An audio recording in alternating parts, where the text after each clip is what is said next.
Welcome to TAC Ops. I'm Greg, better known as Covert Cabal. I'm joined by Eric, or King Neptune. Good evening. And Kyle Smith, our producer. Hello, how are you guys doing tonight? Wonderful. So Kyle, why don't we start off with you, since you were not on our first one. Why don't you tell people about yourself? Oh, sure. So I am running things, I guess, behind the scenes to take care of the editing and all that type of stuff. And I was brought into the show through our host, Eric, who I actually ran into. I mean, what would you describe it? I mean, I guess we met online, right? Yeah. I was on Twitter and I was just searching for submarines one night and came across your podcast and then was listening to you guys, and it was interesting. It's a cool little corner of the culture that doesn't get highlighted very often. Yes. So, like you mentioned, a podcast. And along with a few of my other college friends, we host a podcast that is strictly about submarine movies for the first season. And so we've been going through watching all kinds of submarine movies. I've seen over 55 at this point. So wow. Pretty much anything you can think of, I've probably seen it. And if I haven't seen it yet, trust me, our watch list is still quite long. We have quite a ways to go. Well, I'd never heard of it before, and I just came across it. It is really kind of niche. It's pretty cool. Yeah, and they're still coming out with them like pretty often. There's been a little revolution lately where they've come out about every 2 or 3 months. Oh, submarine movies, yes. I know. We had 2018 was a pretty good year for submarine movies. We had a major release with like Hunter Killer, and then there were some other ones that are a little lesser known, like Black Water with Jean-Claude Van Damme. And I guess Aquaman had a submarine in it too. Oh, that's right, yeah. So that had to be, of course, mentioned. But I'm not a fan of the superhero movies, to be honest. But I got a little excited when I got dragged to see that, but had some submarine stuff in it. Yeah. Did you guys do a podcast on that yet? We did, and we're in the same boat because we're not super big into the superhero movies also. And yeah, it was one of the weirdest things I've seen in theaters. Just seeing Willem Dafoe in a man bun was a little interesting, but I won't say anything because I have a Captain America tattoo, so I can't say shit about not hero movies. So, oh, okay. Well, the other thing I thought was interesting is you guys went almost 50 episodes without covering the Hunt for Red October. Yes, and the reason we did that is because when we started, it was most of our first podcast. We had very limited experience beforehand, and we knew a movie of that magnitude deserved a good episode. So we wanted to not do it so early and, potentially not be in our groove yet. And also, you got to give people something to look forward to, right? I mean, if we were to do that one right away, that's what everybody expects. You got to wait, close to 50 Makes episodes. Sense. Yeah, you want to make sure you do it right. Work out all the kinks in your podcast first. Exactly. That's why we're lucky we have you. I have no experience in doing any of this podcast stuff. I mean, audio is something that I know very little about, so. Well, yeah, you same guys here. are, you guys sound like pros, so. Awesome. Oh, thank you, sir. So let's, maybe we could start out with that. So Hunt for Red October, where do you rate that on your list of submarine movies? Right, because that's supposed to be the big bad one, right? I mean, everybody says Das Boot. Generally, from what I hear online, is everybody not American loves Das Boot. Everybody that's American loves The Hunt for Red October, right? So it after watching 50 plus movies, and I'm sure there's some that nobody have seen, like Kursk is supposed to be pretty good, right? So where do you actually put it in terms of it? It's pretty made up. Whereas you have movies like Kursk, which are pretty spot on in a lot of places. Like, where do you actually put it on there? So, I would. The thing I'll say about Hunt for Red October that makes it so great is it is extremely watchable. It's exciting. It's awesome. And I consider it a kind of a gateway movie to submarine movies. Like if you want to get somebody interested in submarines, show them Hunt for Red October. They will be all over it. I have an interesting theory about that, and I think it is almost all to do with the Typhoon. Because when I started the subreddit, we actually dedicated a whole week to it. We called Typhoon Week because it's just such an amazing, it's got to be the most amazing piece of military technology in the Cold War, like hands down. I mean, missiles were pretty sweet, but I mean, man, that thing it was a marvel. It was huge. And that was really the only movie that even touched it. Out of all these other movies, nobody really talked about it. I know, which is ridiculous, right? I have a whole folder on my computer just full of Typhoon class submarine pictures. Just all the ones where they're where they're in port or being repaired or out deployed. It's such an iconic, and it's so easily identifiable. A lot of submarines are hard to identify if you're not super familiar with them. I think, Eric, you are even saying that sometimes you have difficulty identifying different types of submarines, right? Oh yeah, definitely. Especially when you get into like the German ones and, trying to figure out which country has got what in South America. But yeah, I mean, the Typhoon, I mean, just the radical size of it is just, between that one and the LA class. I mean, I think pretty much everybody nowadays understands what they look like. And then maybe some of the Delta class submarines are pretty identifiable too with that hump on the back of them. Yeah, they got that big old flat top, yeah. But back to the Hunt for Red October then. You were talking about the Typhoon class, and I think it's a great mix between Hollywood and still having, I hesitate to say this, but some sense of realism, right? Like you're doing a good job of mixing the two. And like you said, for an average viewer, it's a good entry into this genre and talking about submarines. Yes, it is. And so for that, I think that overall there's kind of a general consensus between me and the other people on the show that right now that one is the probably second. It's number 2 overall best sub movie that we've seen at this point. Granted, oh man, there might be more. The suspense. What's number 1? There might be more out there, but there. I mean, we're getting into some of the weird ones now. So. Okay. Well, yeah. Okay. So hold on. I want to segue off that weird ones. So watching Blackwater, right? Blackwater, is that the one with that's the one with Dolph Lundgren, right? And Jean-Claude Van Damme. Okay. Yeah. So I'm watching that movie, and they're inside the submarine, and the first thing I notice is that they're actually inside like an office building room. You could see the drywall. Yes. In the room. Okay. They didn't even try to put like beams or anything in there to make it look like it's not an office building room. It's just painted gray. It's just a square room painted gray. What now? What is Blackwater? I'm not even familiar with that. So this movie is how do you describe it? Jean-Claude Van Damme is working for the government, and he needs to get his hands on this dongle that has all this information on it. And there's a big setup, and he's taken to a CIA black site, which is kind of like a Gitmo type situation, but on a submarine. And insanity ensues, and he tries to break out, and Dolph Lundgren's also held prisoner on this submarine. And there's all sorts of betrayal and all kinds of fun action and stuff, but it's not the best movie I've ever seen. I'll say that. Yeah, is it a recent movie? They definitely dumped a lot of that money into the actors and not the actual environment. Is all I can say. Which is not a bad idea because those two are legends, and I think it was great, and I think it drew a lot of people to the movie. I definitely watched it, but I mean, you gotta at least try a little bit when it comes to making a set. I mean, just a little bit. I mean, they recorded most of it on a surface ship. You could tell it's a lot of it shot in a museum because they have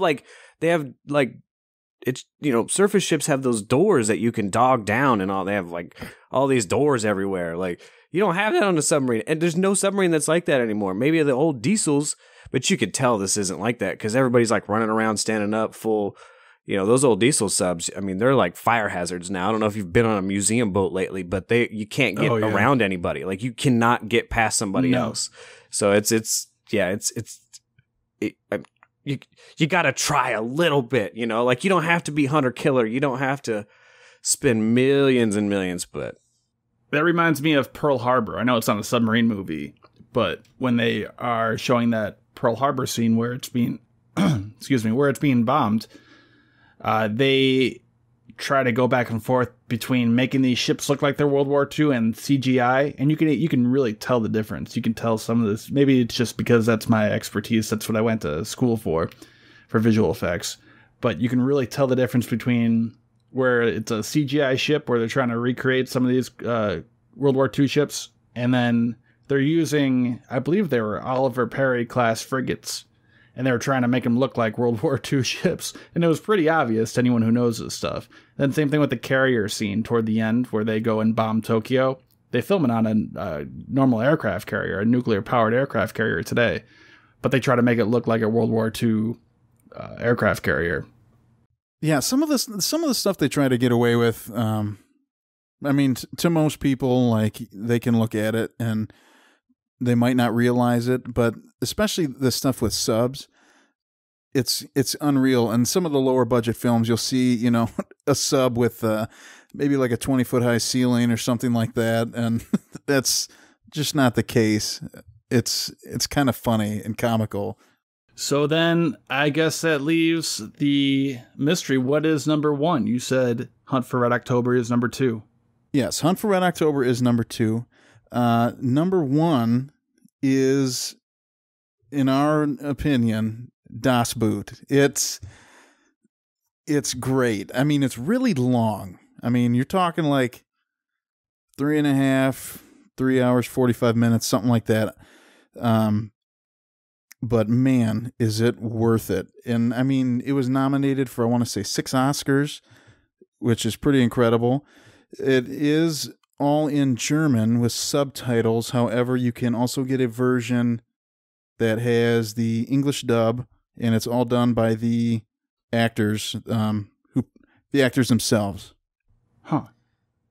And just the whole, like, you just feel so claustrophobic the whole time. So maybe it'd be maybe like a PTSD situation for Eric. You wouldn't maybe not want to watch it so much, but I've never actually seen it before. I've never seen Das Boot.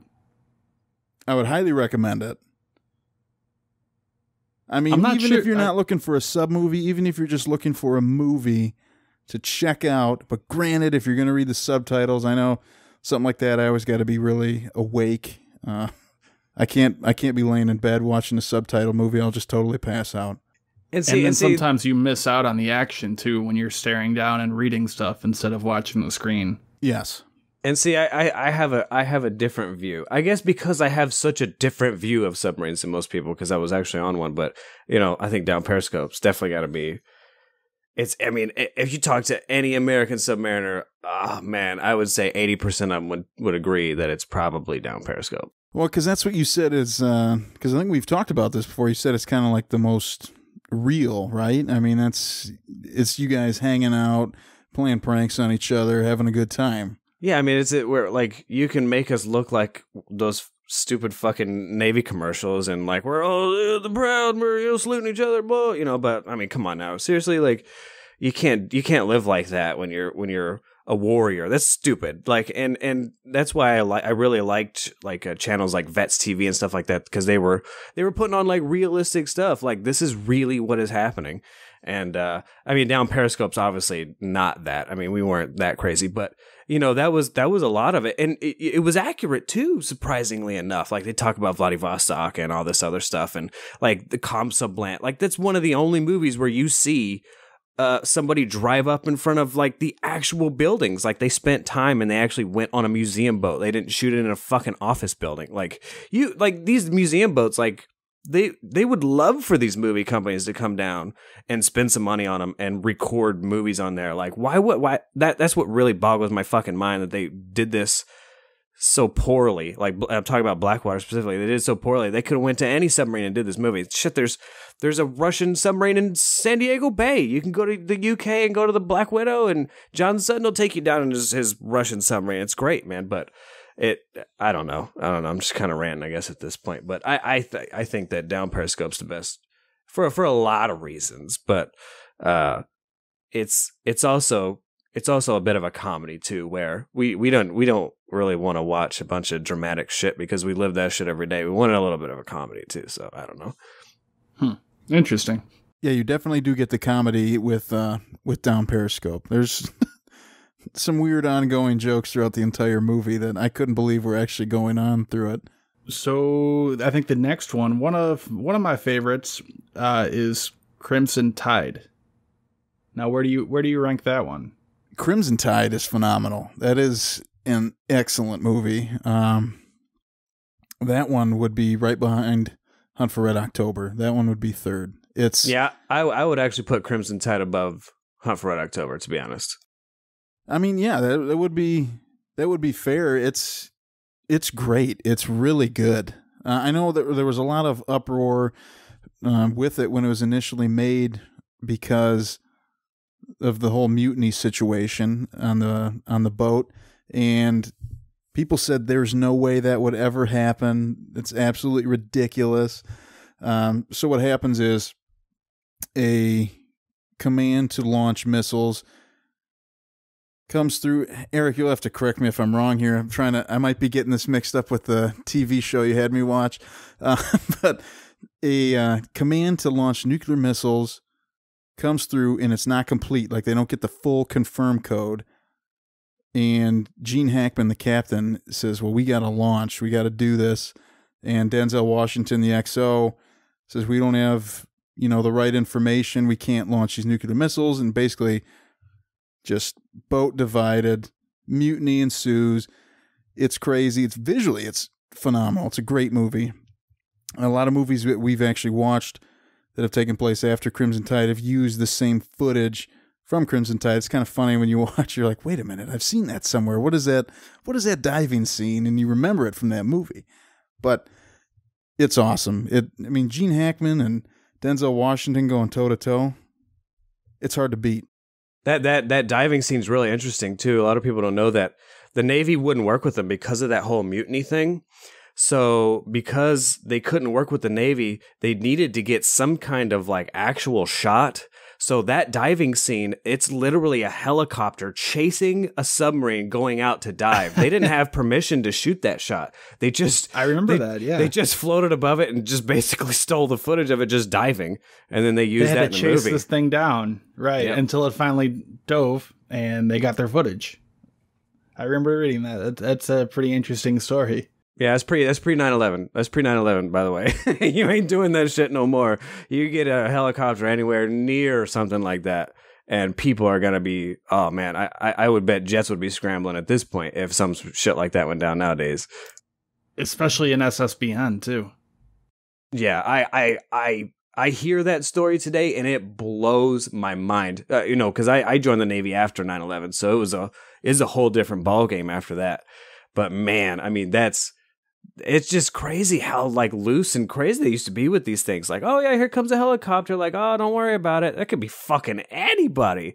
It's just a movie director. He's just a fucking crazy asshole. It's what's so funny is it's all just for footage. It's all it is for a movie. Probably cheaper than have to build a whole rig to make it dive. Building miniatures of it. And I thought that was interesting about Hunt for Red October. They actually built this thing. I believe, correct me if I'm wrong, it was almost, I think it was to scale. They built just the top part of the Typhoon class submarine. And it floated on the water. Yeah, there's pictures of it. If you go to the subreddit, you can look and there's pictures of the boat. It's just like a welded piece of metal. And it's not even to size. I mean, it's just... They did a lot of visual work, and it's pretty poor too. You can see there's no tiles. It's just a solid piece of metal. I mean, it's okay for what it was, but I mean, there was no footage of that stuff back then. Like, this is pre hanging out, because nowadays they'll go hang out in Red Square and watch a march and take pictures of everything, and there's all this fucking OSINT that pops up out of it and stuff. But, back in the day, there was none of that shit. Nobody knew what this stuff was. Nobody had seen this stuff besides a few Americans and, Orion pilots and shit like that, but nobody knew what this stuff looked like. And there was no real footage, and America wasn't going to release that footage at this point. So they had to kind of just make this shit up. It's interesting. It is. They even, for the underwater shots and stuff, they did have a giant, well, I'd say giant, but a miniature that they were using, and they would have had to just, I guess, go off the information that they had to make it. It's the underwater, quote unquote, underwater shots are actually all done in a fogged out stage. It's not even underwater at all.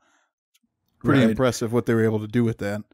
I appreciate that so much more. Like I said, I went to school for visual effects and motion graphics.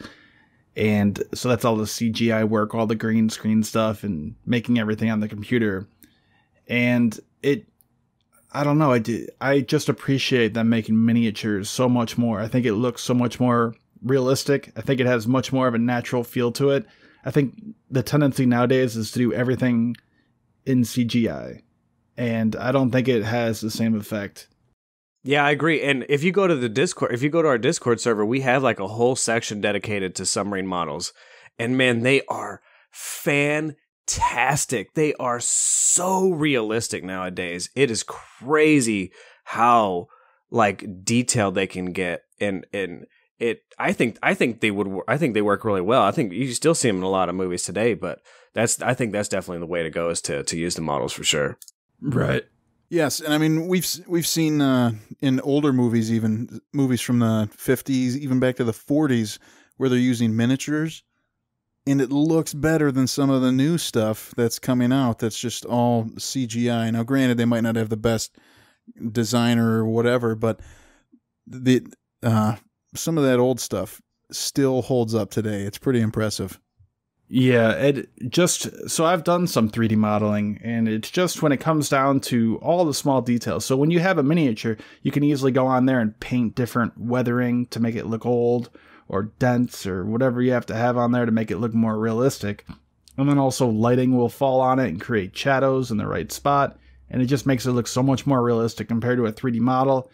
You have to actually think about all these things, where if you're doing it practically in real life with a miniature, all that stuff just happens naturally. But when you're trying to make sure all these shadows fall in the right spot, you got to have some marks here, weathering there. It's just a major difference. Yeah, I would imagine, because you were doing everything. You were the one creating the shot, working on the lighting, doing it all, rather than having, like you said, the miniature and then maybe a camera operator doing that and all sorts of just natural effects.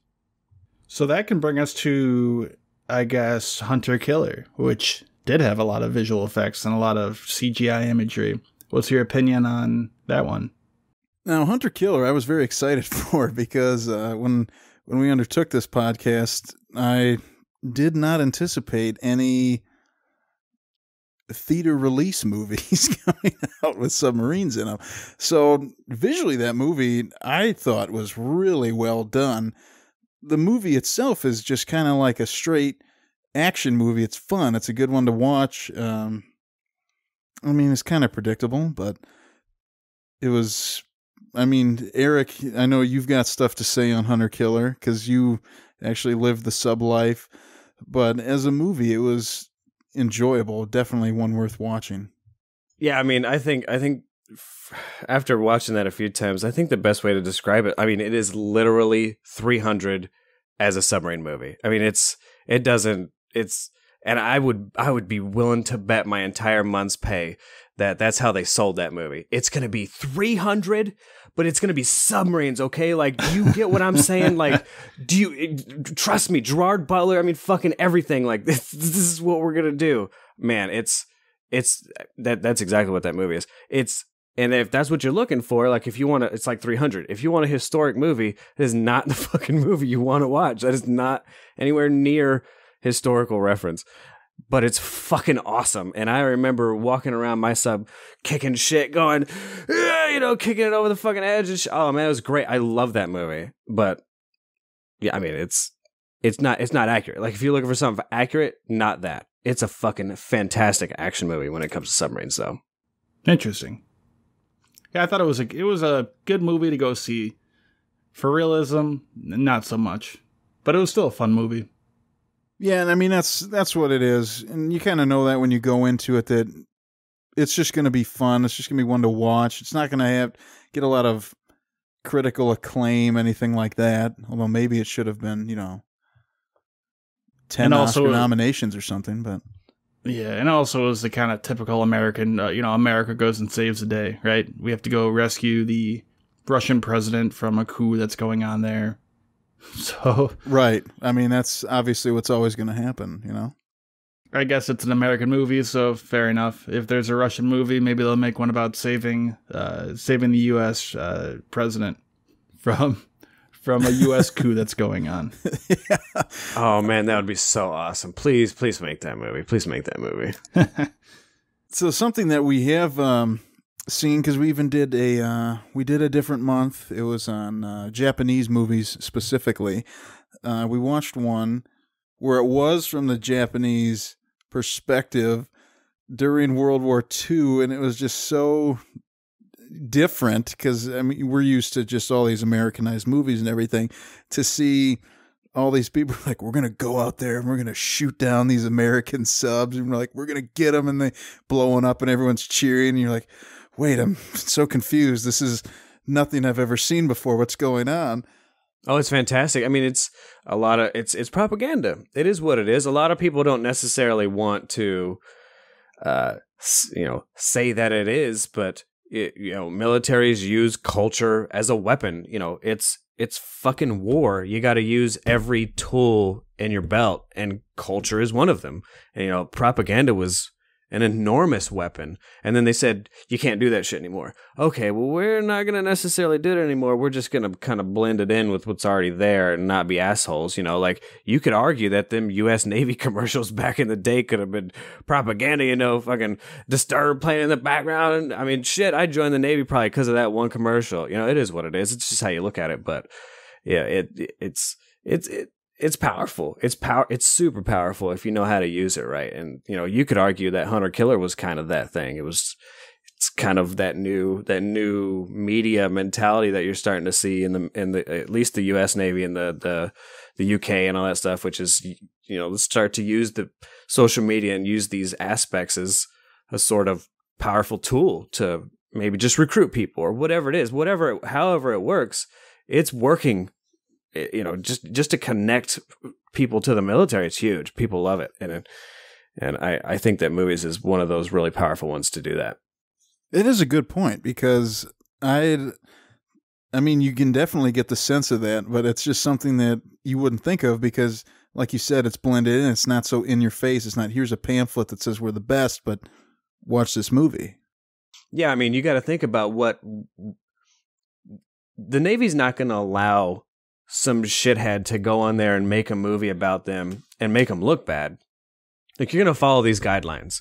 Like you can make this an action movie and you can make it crazy and awesome, but you're going to do these certain things and you're going to follow these guidelines to make us look this certain way. And that's the only way you're going to get all these crazy ass shots. And that's why it was really basic. That's why you didn't see him doing anything like really over the top when it comes to a submarine movie, because you had to follow these guidelines.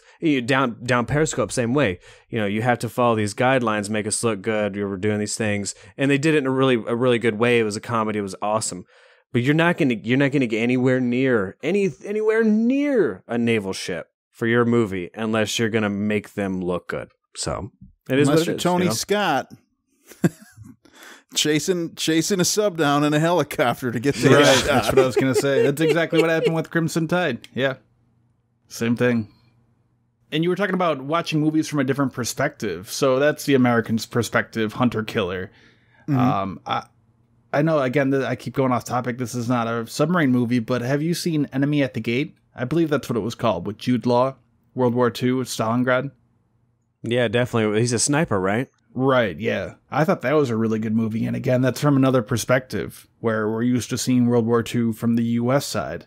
And that was actually from the Soviet side, where they were fighting against the Germans. I have not seen that movie. That sounds very interesting. Yeah, and I'm not an Army fan. It was a really good movie, actually. It really was, yeah. Ed Harris, right? He was the sniper for the Germans. Yeah, I'm not gonna spoil it for you, but it's got an awesome ending. Yeah, it's a super cool movie. It is. It's a good movie. If you find it, I don't know if it's on Netflix or Hulu right now, but if you do come across it, make sure you watch it. It's got Ed Harris in it. Yeah, he's a bad guy. It's sniper porn, man. It's amazing. One of the big things that we notice in every movie, well, is we link every single film that we watch through other actors or actresses that have been in other movies featuring submarines back to an Ed Harris film called Phantom. That's the movie that started it all for us. So anything with Ed Harris, I'll check it out. Yeah, so that's another one, Phantom. It's another one we could talk about. Yeah, I think Kyle's a big fan of that one, right? It's a pretty big staple in your show, right? Oh yeah, Phantom. That's the one that started it. Me and my buddies, we were on a trip and we were talking, and the one guy said, "You know what, man? I just watched this movie Phantom on Netflix." He's like, "If I had to rate the top 3 sub movies I've ever watched, Phantom would be number 3." So we're like, "Wait, what?" And so we decided that's good. That's enough. That's worth checking out. I guess we'll watch it, and that's what started the whole podcast. It's great because they are Ed Harris and David Duchovny are Russians, and they don't even attempt. Not even in the slightest. They don't want to attempt a Russian accent. I forgot about that. Yeah. I don't know why. I mean, I imagine, they were trying it and they just said, well, that's not going to work. Let's just do us, forget it. But Sean Connery didn't give a shit in The Hunt for Red October either. He's fucking Scottish the whole movie. It's ridiculous. But at least it wasn't like just straight English, I mean, it's something else. Yeah, fair enough. It's part of the genre now, though. I mean, Gerard Butler had like a real poor American accent. I mean, he might as well just kept his Australian accent. I mean, it's just ridiculous. Just go with it. Especially if you're American. Like, why can't you sound Australian? Like, we have accents all over the place in the Navy. It's crazy. I don't know. Whatever. Yeah, it's something else. But in Phantom, they want to test this new device they have called the Phantom that will basically allow them to mimic anybody's sound signature to any sonar. So they can go and they can sound like a cruise ship or a cargo ship or something like that. So when they're underwater, if another submarine picks them up, they'll be deemed as a non-threat. Yeah, there's actually been military technology that's actually done that. Yeah, I was going to bring that up. Yeah, go ahead. Go ahead. No, you go ahead. No, I'll let you talk. You're the submarine expert. Oh God, I don't want to embarrass myself. Right? Yeah, I'm the sub guy. That's kind of my job. Yep. But yeah, I mean, I don't know if I could actually tell you the name of the device, but it would basically put out a higher sound signature over yours and make you sound like whatever it was. They make you sound like a whale or a surface ship. Whatever was louder, and essentially at this point, anything than a submarine is going to be louder. So if you just put out something a lot louder than that, people or really poor navies, I mean, you can triangulate sound and stuff and find it. But really, if you want to trick a pretty poor navy and what they're doing, you can do that. That's why they don't do that anymore because it doesn't work very well. It's better to just mask, like those surface ships would put out bubbles. I don't know if you've seen the old screws, but they built screws with airlines that went out to the end of the blades, and they would literally cavitate, or they would put out a bunch of noise that would actually kind of cover their signature, so you couldn't tell what it was. You could tell it was something up there. It could have been a cargo ship, could have been anything, but you couldn't tell what it was because you couldn't hear the screws, because they would do is just over cavitate. They would literally make a crap ton of noise and leave bubbles just trailing behind them. So yeah, there's a lot of that old technology. Well, that's the real interesting thing about being able to identify different submarines and surface ships based on their screws, right? Like they would actually, you can sit there and you can listen to the sonar. You can listen to the sounds on the sonar and actually count how many and figure out how many propellers are on it, how fast it's turning. And from what I've heard, you can even actually identify the specific ship in that class based on minor defects in the screws, right? Yeah, definitely. So that was kind of one of the points of SOSUS was to not just track where they're at, but listen to them. And once you follow, let's say, it's kind of intel front to end, right? So you have a spy that sits off the coast of Vladivostok, right? And he just takes pictures of submarines going in and out, right? And then SOSUS, if it's late out there, whatever you have sitting out there listening, we'll listen and go, okay, so around this time, this spy saw this ship leaving. That's why ships' movements are really important, right? That's why you're not allowed to let people know when you're leaving, because they can use that against you. And so you kind of listen to them, and they just kind of add it back and forth and go, okay, well, we think it's probably this submarine that left, and this is what it sounded like. So listen to this specific noise, and this blade has this little nick in it, and you can hear it every time it goes around, cheat, cheat, cheat, cheat, cheat. But this submarine coming in doesn't have that nick, so it sounds a little bit different, sounds a little bit smoother. And, we got intel that this submarine just got a new blade, so now it's got 8 blades instead of 7. So now what does it sound? So you can actually track that intel, use it, and you can actually send that out to, another submarine that's tracking them or whatever, and say, hey, look, this is what the different blades sound like. And if you're going to track them, you just listen for those different blade rates, and you can actually not only classify what kind of boat it is, you can actually say it's the Krasnodar you're tracking, or it's the Red October, whatever you're actually trying to follow. You can actually tell that boat by the actual nicks in the blades. That's why it's really important that they take care of those screws really well, because you can give out intel just on a little nick. If they just tap that thing against the pier on accident, now everybody's going to know that's that submarine when they go out.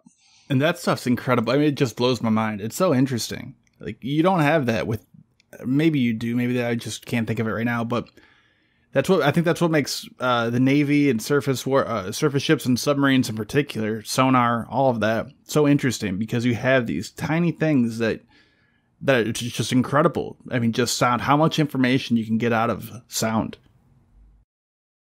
Yeah, just little differences. It's about that attention to detail, and that's why I think that's probably the biggest power of the Navy and the Marines and the Army too, and Air Force.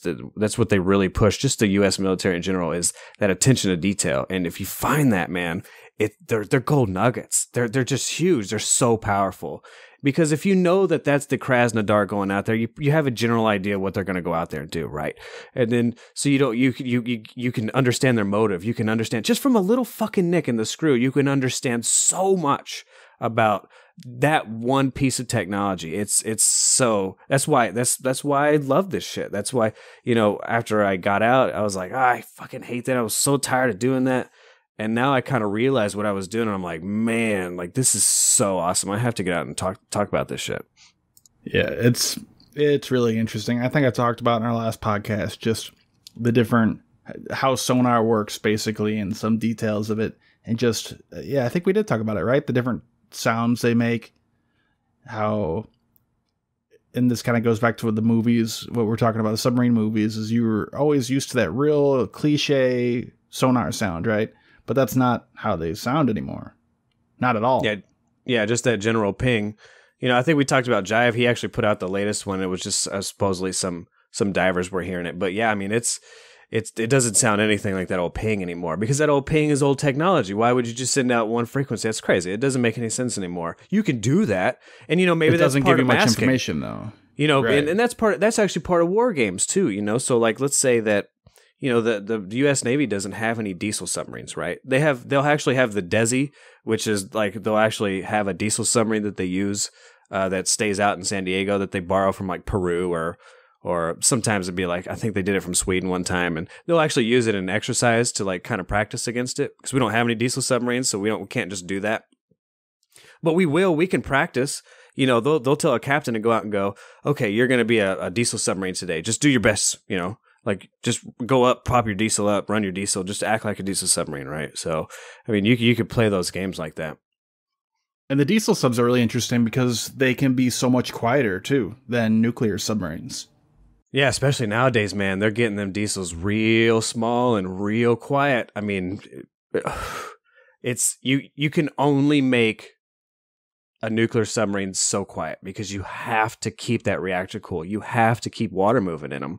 And unless you're going to come up with some kind of crazy new technology that will change the cooling system and stuff, and maybe, but the reactors have to stay cool. They have to. You just have no choice. And so you're always going to have motors running. You're going to always have something that you're going to try to keep that going. And maybe you have natural circulation if you can do that. But, I mean, odds are that's not going to really get you anywhere. Like, you can't just use natural water circulation running through the reactor to keep it cool to get you anywhere. You can't like, you're not going to go 10 knots to nowhere doing that. So it's really important that you do that right. I don't know. And that was the thing. So I think the reason why the U.S. built all these nuclear submarines is because the diesel submarines had a lot of drawbacks, right? Like they could only stay submerged as long as their batteries would last. And then they had to surface and recharge their batteries running the diesel engine.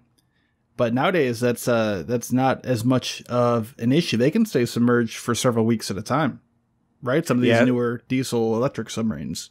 Yeah, especially when you start adding in AIP, which is, you have a big tank of oxygen that you use. You don't have to come up and surface for air, and you can run the diesels underwater. Or you can run Stirling engines. They don't run diesels, but they'll run the Stirling engines, which are just marvels. I mean, at this point, they're just amazing pieces of technology.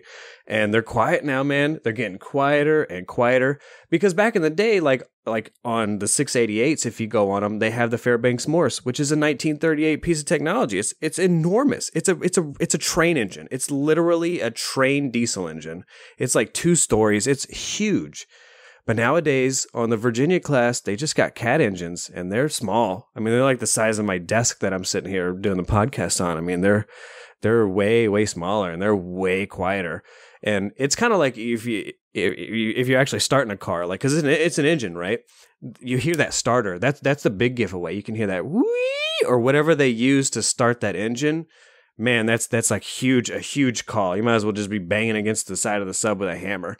And then we go, okay, here you can hear them. And after that, sometimes you won't be able to hear them. You may not hear the diesel actually humming.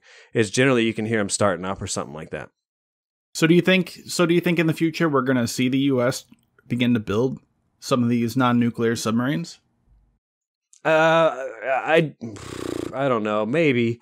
I don't think so. I don't think they're going to go back to diesel. I think what they're going to end up doing is just going unmanned and batteried. And then who knows at this point? I have no idea. Motive and who we're trying to deal with really changes the game. Right. But I think the big push is going unmanned. Let's just not put people out there anymore. I think submariners are a dying breed, to be honest. And I think they're going to be one of the first ones to go away. Just because you just don't need people out there, man. It's crazy. Like, it's just so difficult being out there and putting people into that environment. You can only do it so much, and you can only push people so hard. But man, you can push robots to the oblivion. Like, who even cares? If you run that thing into the ground, like, you can just recover it. It is what it is. You can't do that with people. So I think the big push. Right. Yeah, I think the big push is going to be unmanned. It's not necessarily going to be stepping back for diesels. Like, I don't think the Coast Guard's going to be getting diesel submarines. Like, it's never going to happen. So there's just no point. Well, I think that's interesting because with unmanned, it's very difficult to communicate underwater, right? Like, radio waves do not get very far underwater. So if you have unmanned, it's going to be difficult. Yeah, you could have like a towed array or something that floats, or like a floating wire or something. But yeah, I mean, you're not going to penetrate through the water, which sucks, being a submariner, because you can't call people on the phone or nothing like that. So there's no signals getting in and out. That's why you got to have a periscope, right? That's part of the chess game. You got to poke your little scope up, or poke your little mast up there to transmit, and then all of a sudden everybody knows you're there, right? It's interesting. And that's and actually goes back to the movies we were talking about. So that was the issue in Crimson Tide, where that EAM message was trying to get through, and they I don't know all the details about it, but they were trying to get the EAM message, the emergency action message, and I believe they originally got orders to launch, and then another message started coming in, but they were evading a Russian submarine, I believe. I forget the details. It's been a while since I've seen that movie. Yeah, and I think their receiver broke off or was jammed or something like that. Right, so they couldn't get the rest of the message. So communicating underwater is a major difficulty. Yeah, it's pretty big. And I think recently I've seen some articles that say they are working on aircraft to sub transmissions. They're working on communication systems that can do that. Now, I don't know how far under the water the sub can be when they're going to be receiving those messages. Obviously, the deeper it is, I think the harder it's going to be to receive anything. Yeah, I think we looked into it a little bit. I think it's just kind of like it's a little clickbaity. I mean, because regardless, signals can only penetrate water so far. It just is what it is. I mean, you're not going to penetrate the water much, especially you're not going to get past the layer. So I mean, maybe they could be like at periscope depth without masts up and maybe pick up something, but you're not going to get any types of like high speed transmissions or anything like that. Maybe just old Morse code or some shit. It's just I mean, if you're already above the layer, it doesn't even really matter at a lot of points. You might as well just poke your masts up. It's getting deep. It's like getting way deep that we need the signals, and you're just not going to get that. I think that article is a little bit clickbaity in my opinion. Yeah, so that's the interesting thing they had to use. So higher frequencies cannot penetrate as far underwater. So you're right. The deeper a submarine is, the harder it is to communicate with it. So they would use those extremely low frequency radio transmissions. And I believe that actually the U.S. got rid of theirs. We used to have one. I believe Russia still operates one. I think, could be wrong here, but I think China was constructing one or building one. But the data rates are just so low. I mean, it can take an hour or so to actually get a short message through. Yeah, I mean, you got to think of a wave as like a bit, and I'm not saying that's exactly what it is, but if you only have one wave that's a mile long, you're only going to transmit so many waves to transmit so much data. You got to have that high. You got to have that high rate. If you don't have that high rate, you're not gonna be able to get anything worth a shit at this point. Yeah, and for an unmanned submersible or submarine, anything like that, it'd be really hard to command something with such low data.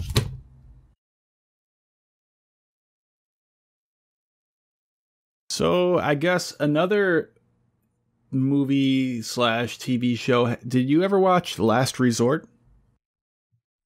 I did, and that's the one I was semi getting confused with Crimson Tide there for a second on the situation.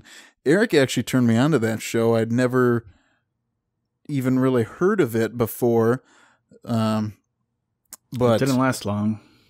It didn't. Yeah.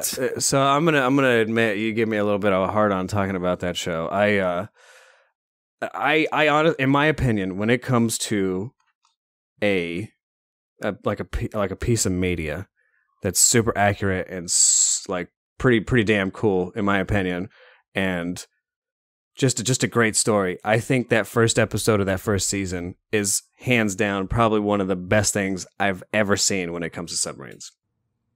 Oh, Eric, I think that was actually one of the first things you and I ever talked about, right? I forgot about that. Yeah. When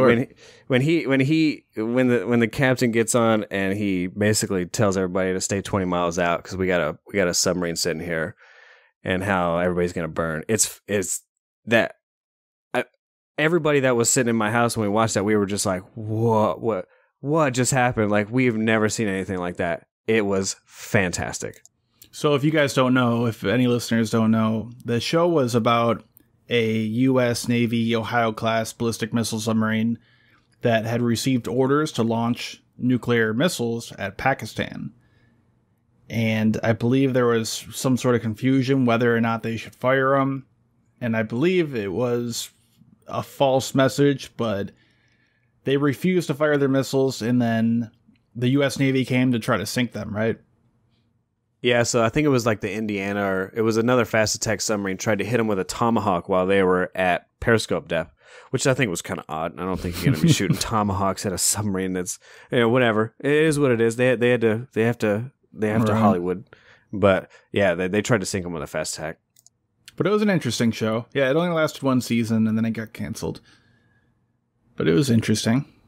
But you could tell it's amazing they canceled it after one season because, man, they dumped a lot of money into that first episode. Like, it is better than some of the movies we've watched. Yeah, it is fantastic. It's better than Blackwater, and they got fucking Jean-Claude Van Damme. Man, yeah, it is so good. The uniforms are on point. Oh man, it's crazy how accurate that one episode was. And well, the whole season really, but I mean, I say the whole season. It was a little kind of like, it was like Survivory, and people were, they're splitting the island and all this crazy shit. But once they got on that island, it kind of went downhill for me at least. Yeah, and I think a lot of people didn't really get it after that. But yeah, I mean, that first episode was just great. If they actually just stuck with that one episode and kind of had the boat go back out, and I don't know, I think they could have probably played with it a lot better. But yeah, just the damn uniforms. The uniforms look better on them, and they're super super on point than what you saw in fucking Hunter Killer. Like, they didn't even have TLDs on. Like, it's just crazy. They didn't even have patches in a lot of the scenes. I don't know, man. It was just I really really liked that first episode for sure. I wonder if it's on Hulu. I think I originally watched it when it was airing back in 2012, 2013 on Hulu, when they would release the episode the next day. And yeah, I wanted to see if I could find it again, because that would be interesting to go back and watch at least that first episode again, because I do remember that was pretty interesting. And wasn't there I don't know if we want to spoil it for anyone, but I believe that ending of that first episode was pretty exciting. Yeah, and you can, I mean, if you want to just YouTube that scene, it's out there, but it is fantastic from beginning to end. It's really good. I think you should just watch that first whole episode. It's fantastic. So any other... go ahead. But like, just step back. It gives you a really good sense of ballistic missiles. A lot of people try to ask me, like, what's it like with, ballistic missiles? And to be honest, I was never on a boomer, so I can't give you too much of a sense of them. I didn't sleep next to them like a lot of these guys did, and girls. But I think that gives you a sense of one piece of technology, one weapon, like North Korea. It's a perfect example, right? They get this one thing, and now they can shake up the whole chessboard. They can do whatever they want. And North Korea is not good. They haven't stopped shit. You can see it on sat images. They're still doing stuff out there. They're not slowing down nothing. And they're a lot more powerful now. So you get one of those guys to run away with 20 of these things, or 14, 12, whatever, you name it. You change the game. You become the most crazy target on the planet. They're oh man, just watching thermonuclear porn. Just watching bombs blow up is just crazy. It just, oh man, I just can't even talk about it. It's crazy. And I named one of my videos that I think it was my closest. I try to stay away from it as much as I can because I don't like it. I hate it. But clickbait titles. I think that one video I had was probably the closest I ever got. I think I called it the most dangerous weapon in the world. And it was about SSBNs, ballistic missile submarines. But that really is true though, right? I mean, I think the Ohio has 24 of these intercontinental ballistic missiles. Well, and we talked about it, and I don't necessarily disagree that it's not the most crazy weapon. It is. I mean, you can argue that the actual missile itself is the actual crazy part, but you're not going to get it anywhere without a delivery vehicle. You can do whatever you want, and these are the most craziest delivery vehicles that are out there because you can't find them. You can find anything on land with sat images at this point, and there are so many damn satellites up there. Any country can figure out what your shit is, but you're not going to know where a submarine is. I mean, when you put one of those boomers out there, even the U.S. Navy doesn't know where they're at. They know they're in this square, but nobody knows where they're at. I mean, they are hidden from every single person on the planet, and so that makes it the most dangerous weapon. It's not necessarily the nukes. We got nukes all over the fucking place. It's the delivery vehicle that they're on is what makes them so dangerous.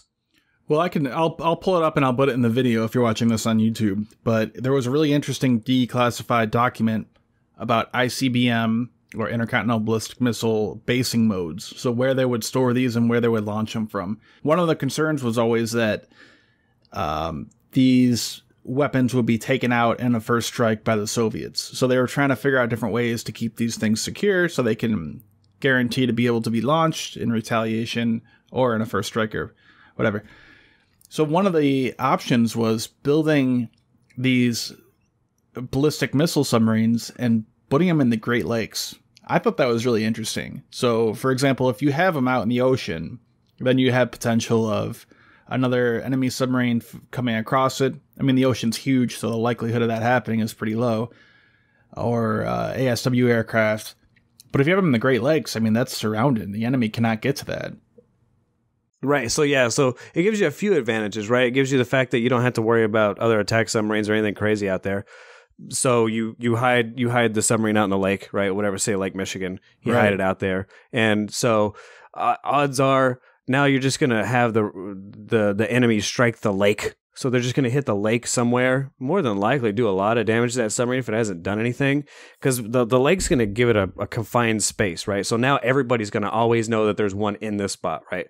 So it's sort of secretive. It's in a big place, but it's still kind of secretive, right?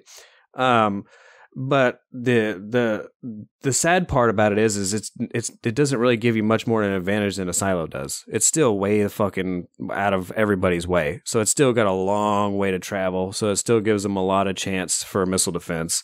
So it doesn't give you that short jump that you could just put it off their coast and be like, you're not going to stop this one. We're right off your coast. We're not sitting in Lake Michigan. We're 12 miles off your coast, not 1,500 miles. So that brings up an interesting point. Just the flight times of these missiles. So they're fast. I mean, an ICBM from the U.S. to Russia is going to take about a half hour.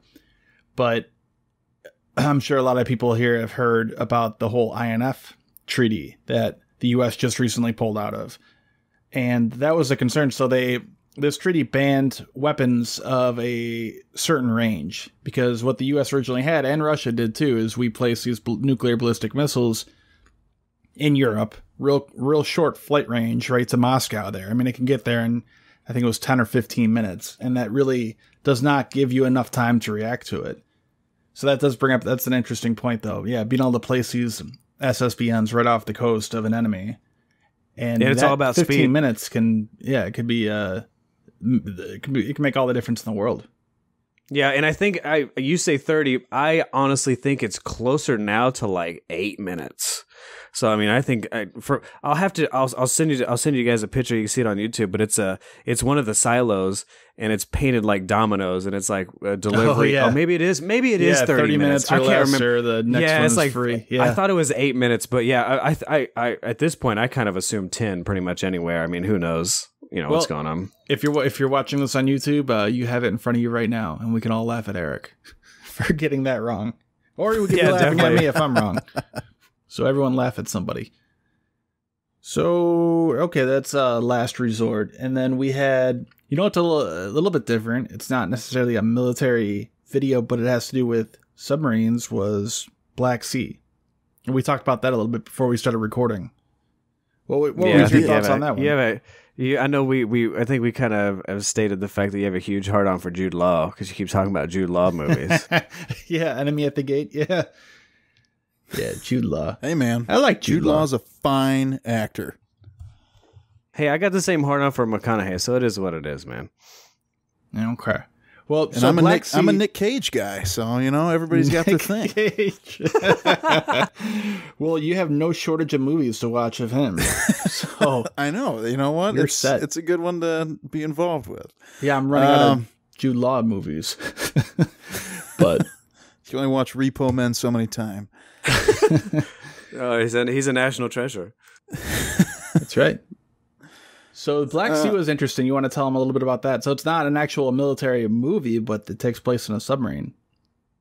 Yes, it does. And so Black Sea, Jude Law, the sexiest actor alive, he is working for an underwater recovery, I don't know if that's how you describe it, company, but he gets fired, but sorry. There's so much that goes on at the beginning here.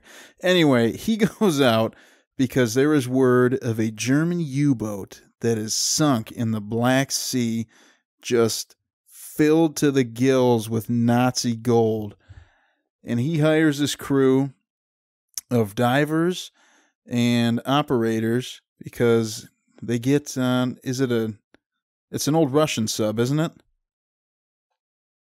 The one that more they're than on? likely. Yes, I believe they actually drive it out of Sevastopol. Okay. Yeah, so he needs all these people who are familiar with Russian and working with these submarines. So he gets the Russians and all of his former coworkers and friends and divers, everybody he knows are English. So they all go out, and you've kind of got a boat divided with these two. And tragedy ensues, and the sub is just stranded at the bottom of the ocean. And it becomes a story, like a survival story. And it's pretty great. There's actually a Popular Mechanics article on everything dealing with Black Sea, because when they get down so far into the Black Sea, it's anoxic, which is when there's no oxygen. So everything is perfectly preserved. And they did say that is correct. Like, the movie nailed it. That's how it would be. Nothing to be rusted or deteriorated, anything like that. There's no oxygen, so nothing's going to deteriorate. It's perfectly preserved. So they go down there and they're trying to recover this gold. It does give you that kind of claustrophobic feel when they're in that old submarine and just all these systems are breaking down. Oh man, even on a perfectly good submarine, I don't think I can do it. I don't think I was built to be a submariner. No, I don't know. Yeah, man, and it happens. Like stuff breaks all the time, man. It is what it is. I mean, sometimes boats come limping back, but it's part of the game, And that's one of the great things about American submarines is that they're reliable. They have a lot of time that they have to go through dry dock and stuff, but when it comes to like SubSafe and all these amazing programs and stuff that keep these things reliable and safe, that's why you don't see escape pods on American submarines, because we're just not worried about them going down. We're so trained, and we've got so much reliability when it comes to just checks on checks on checks. And we spend a lot of money in research, and we actually do the due diligence of trying to take care of our stuff well, that you don't have to worry about stuff like that. It's just, they're just different ball games. Yeah, but it has happened, and I'm going to embarrass myself, but was it Chile recently that they lost a submarine? Argentina. Yeah, well, Argentina, yeah. Argentina, so they lost they lost the San Juan. It actually it was transiting from they have two naval bases, kind of one at the bottom side of the country and one at the top side, and they were transiting, and they had a problem, and they came up and they said, "Hey, we had like a small fire. We're not sure what's going on." I think everybody was saying it was from the induction mast. So whenever you have a submarine up and you have the snorkel up. Well, when the snorkel's sitting up out of the water, you'll have waves, and that day was super bad. Like, it was the sea state was like really, really bad that day, and so their snorkel was taking water in. Well, that water has to drain, and if you don't have a really good drainage system, it can leak. And those German subs were really known to leak that induction water, and it leaked on something and caused a small fire. And then they came up, they said, "Hey, we took care of it, everything's good." They went down, and then nobody ever heard from them again. So,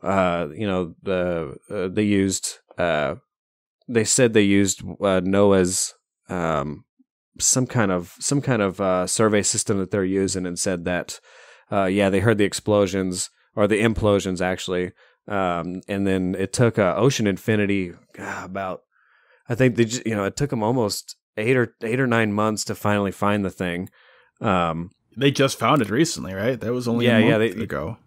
So. Maybe it was almost it was over a year, I guess, because it was in November when it happened. It was right before Thanksgiving, and oh man, so tragic. I have to give a shout out to Eddie Burdick. He put together a fundraiser for those guys that we tried to be a part of. It didn't work out for us, but he put together a lot of money for Christmas presents for them, for the kids, and I have to give that guy. He's kind of my Facebook counterpart. He's like the Submariner when it comes to Facebook. I can't stand Facebook, but he takes care of that community really well, and he took care of those people. So yeah, But yeah, it was the Argentine submarine. It was that Type 1900. Right, and they still have one more too. All right, is it still active after this? Yeah. So they have the other submarine that's still going. So, I mean, as far as I know, they don't talk about it. You know, it's not in any part of their social media or anything like that. They keep it pretty under wraps. But yeah, as far as I know, it's still going. But I guess the only submarine I've ever been on are like you were saying earlier, the old World War II museum boats. So that's my, I guess, real life experience with submarines.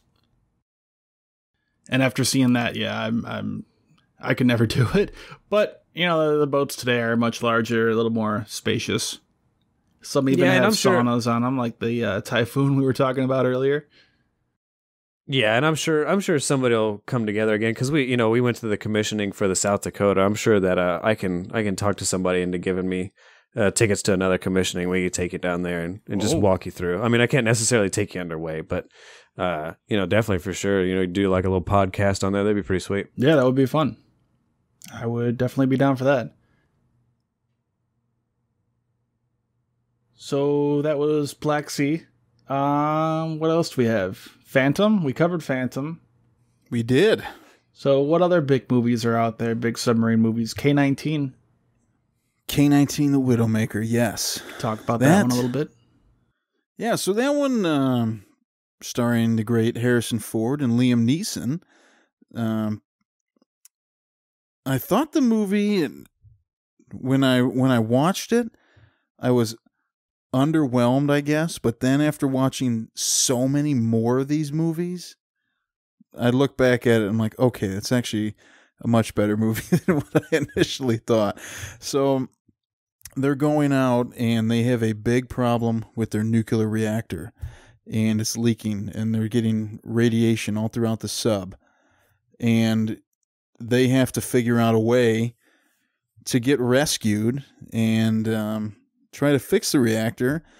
They send people in to work on the reactor, and it doesn't really end well for those guys. I guess I can't really spoil it. It's made in 2000, 2001, something like that at this point. But really worth watching. If you're just watching it maybe as a one-off, you might not appreciate it as much as you should as somebody who's watched many submarine movies, but definitely worth checking out. Yeah, I believe, is that the one where they break through the ice and launch a missile in the beginning of the movie? Yes, they do, and it's quite amazing.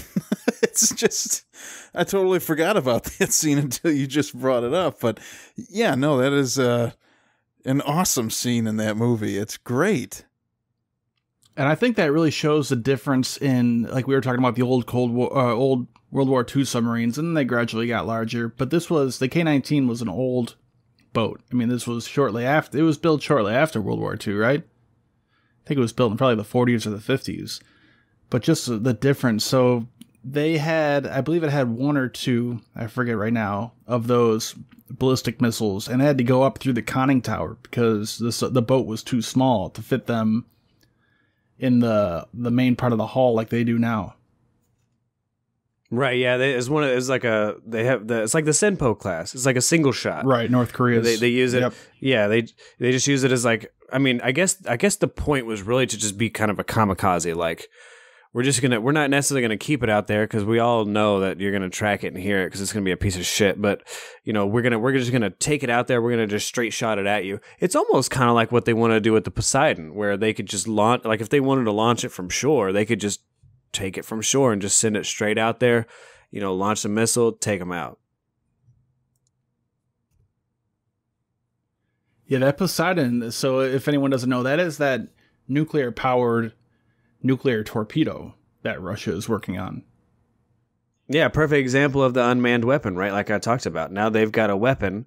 I mean, and so they're actually gonna put it on a submarine. So not necessarily what I'm talking about, but they could launch it from shore if they wanted to, right?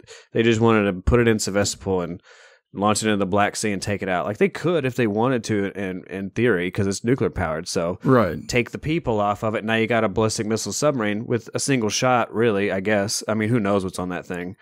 But let's assume it's a single shot, and it's going to take out New York City or wherever it's going to drive itself into and blow up.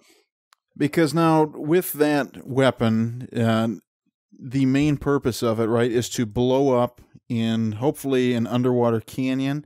And doesn't it create, if I'm not mistaken, like a 1,200 plus foot tidal wave? Isn't that the claim to fame with it? So, and I think Greg can back me up on this. We've seen this a lot lately. It's a pattern that I've seen a lot. Is they'll have a weapon, and then it'll have a purpose, right? But then they'll give us some superpower. Like it'll make you throw up, or it'll make you dizzy, or it'll put up a fucking tsunami that's the size of that destroys the every crazy world. movie, yeah. right? The day after tomorrow, whatever. Like so they've always had these crazy things. Could it happen? I don't think so. I think we all know at this point. Like, there's just maybe if they blew it up in the they had a program that scanned the entire ocean that they were like, if we blew it up in this one spot, it's completely possible. So they just now say it is, But odds are it's just going to make a big wave and not do nothing. But the purpose really is to blow it up next to a whole battle group. You just send it right under the carrier and just blow it up underneath the carrier. You just take everything out. Right, or in a port. And that actually, so those have been around for a while, nuclear torpedoes. So torpedoes with a nuclear warhead on them. Not necessarily nuclear powered. But I always find those really interesting. You can go to a lot of the museums and they have them sitting out front. I mean, like, obviously they're not loaded anymore, but yeah, they have the old, I think they're Mark 58s. I can't remember at this point, but there's so many numbers. But yeah, they sit out there and you can really load at this point. You can assume that Americans can load nukes on everything. I mean, if we haven't been able to do it, I bet you we got plans to do it. Like, we're able to do it. You can talk about it, you just can't do it. You know what I'm saying? Like, we sit here and talk all day about building a reactor in our backyard. We just can't do it, right? So yeah, I mean, I don't know. So the nuclear torpedoes, I believe. I was always kind of confused what those are how those would actually be used. So yeah, there was two different things. One would be, like you were saying, to take out a carrier strike group. So to launch it and have it detonate underneath and hopefully take out the carrier and a few of the escort ships with it. And then also to go into a port. And I think that's where Poseidon would be more effective because it's a much larger, I forgot, was it 100 megatons they're saying? Yeah, it's superpowers, right? They also said it was super cavitating. So, I mean, and I'm not saying the Russian MOD said this. There's just been people talking on the sides, and we don't know what's going on, so we kind of pick through what we can. But yeah, I mean, supposedly it's huge, right? I mean, fuck, if it's not thermonuclear, that's crazy because you could put some crazy weapons on Tomahawks, you know. And this thing it's like 20 feet tall or something crazy. It's enormous. It's almost the size of a SLBM. Yeah, I mean, if you look at the old pictures of like the old atomic weapons, it's way bigger than that. It is enormously bigger. And the Belgorod's supposed to carry 6 of these fucking things. 6 of them. And we don't even know how they're saying that they're supposed to be inside, but there's no way. They got to be mounted outside this thing. They're just going to be just these giant, outboard torpedoes.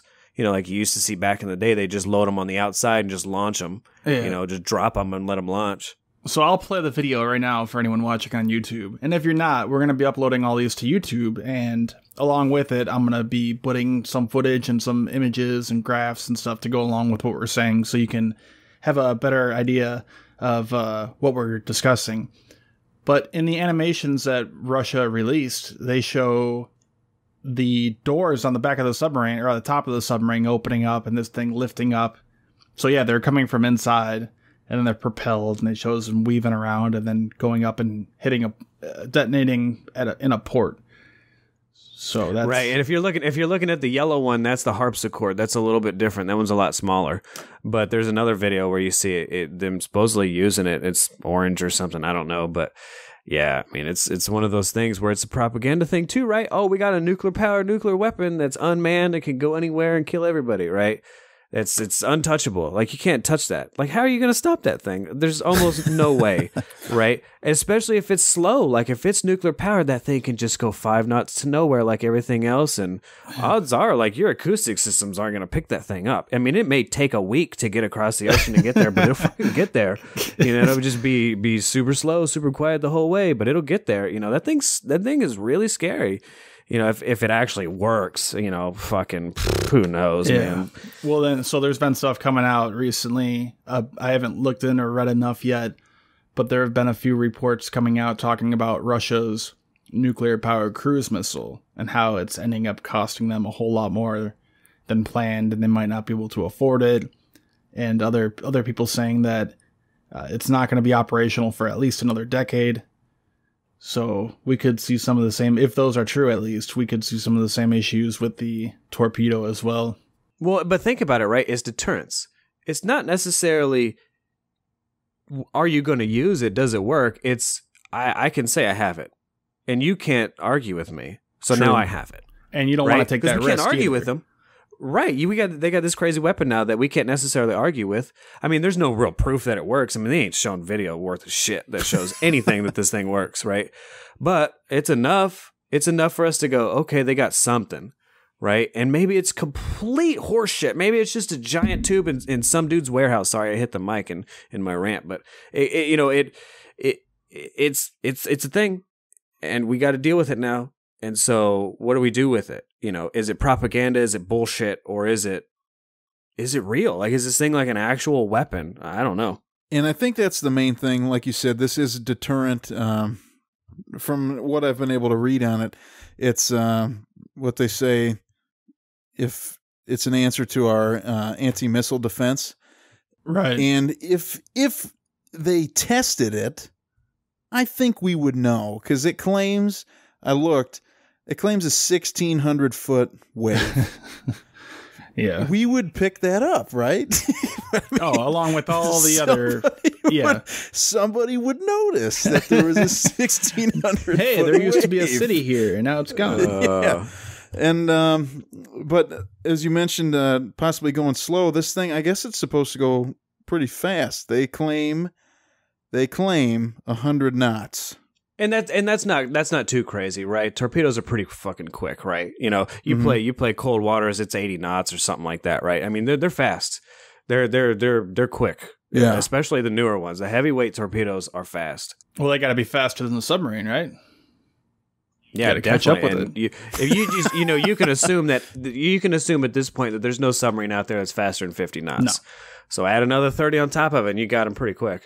But like you were saying, you don't really need that with a deterrent weapon like this, with a nuclear-powered, nuclear-armed torpedo. You don't really need it to be fast, especially if you can keep it real quiet and make it not able to be, or make it much harder to detect it. You don't need it to go any faster than 5 knots. This thing changes the game, right? Because if you guys, when you were talking about that basing options document, and if you guys haven't read that, it is fantastic. It is super interesting. But now think about it. This thing has done something completely different, because they used to have those they talk about those tubes that they would mount. Like, we're just going to have a submarine go out and mount a mine tube, essentially, that's going to have a nuke inside of it that we can launch whenever. Yeah. Right. Tether it to the bottom of the ocean. Yeah.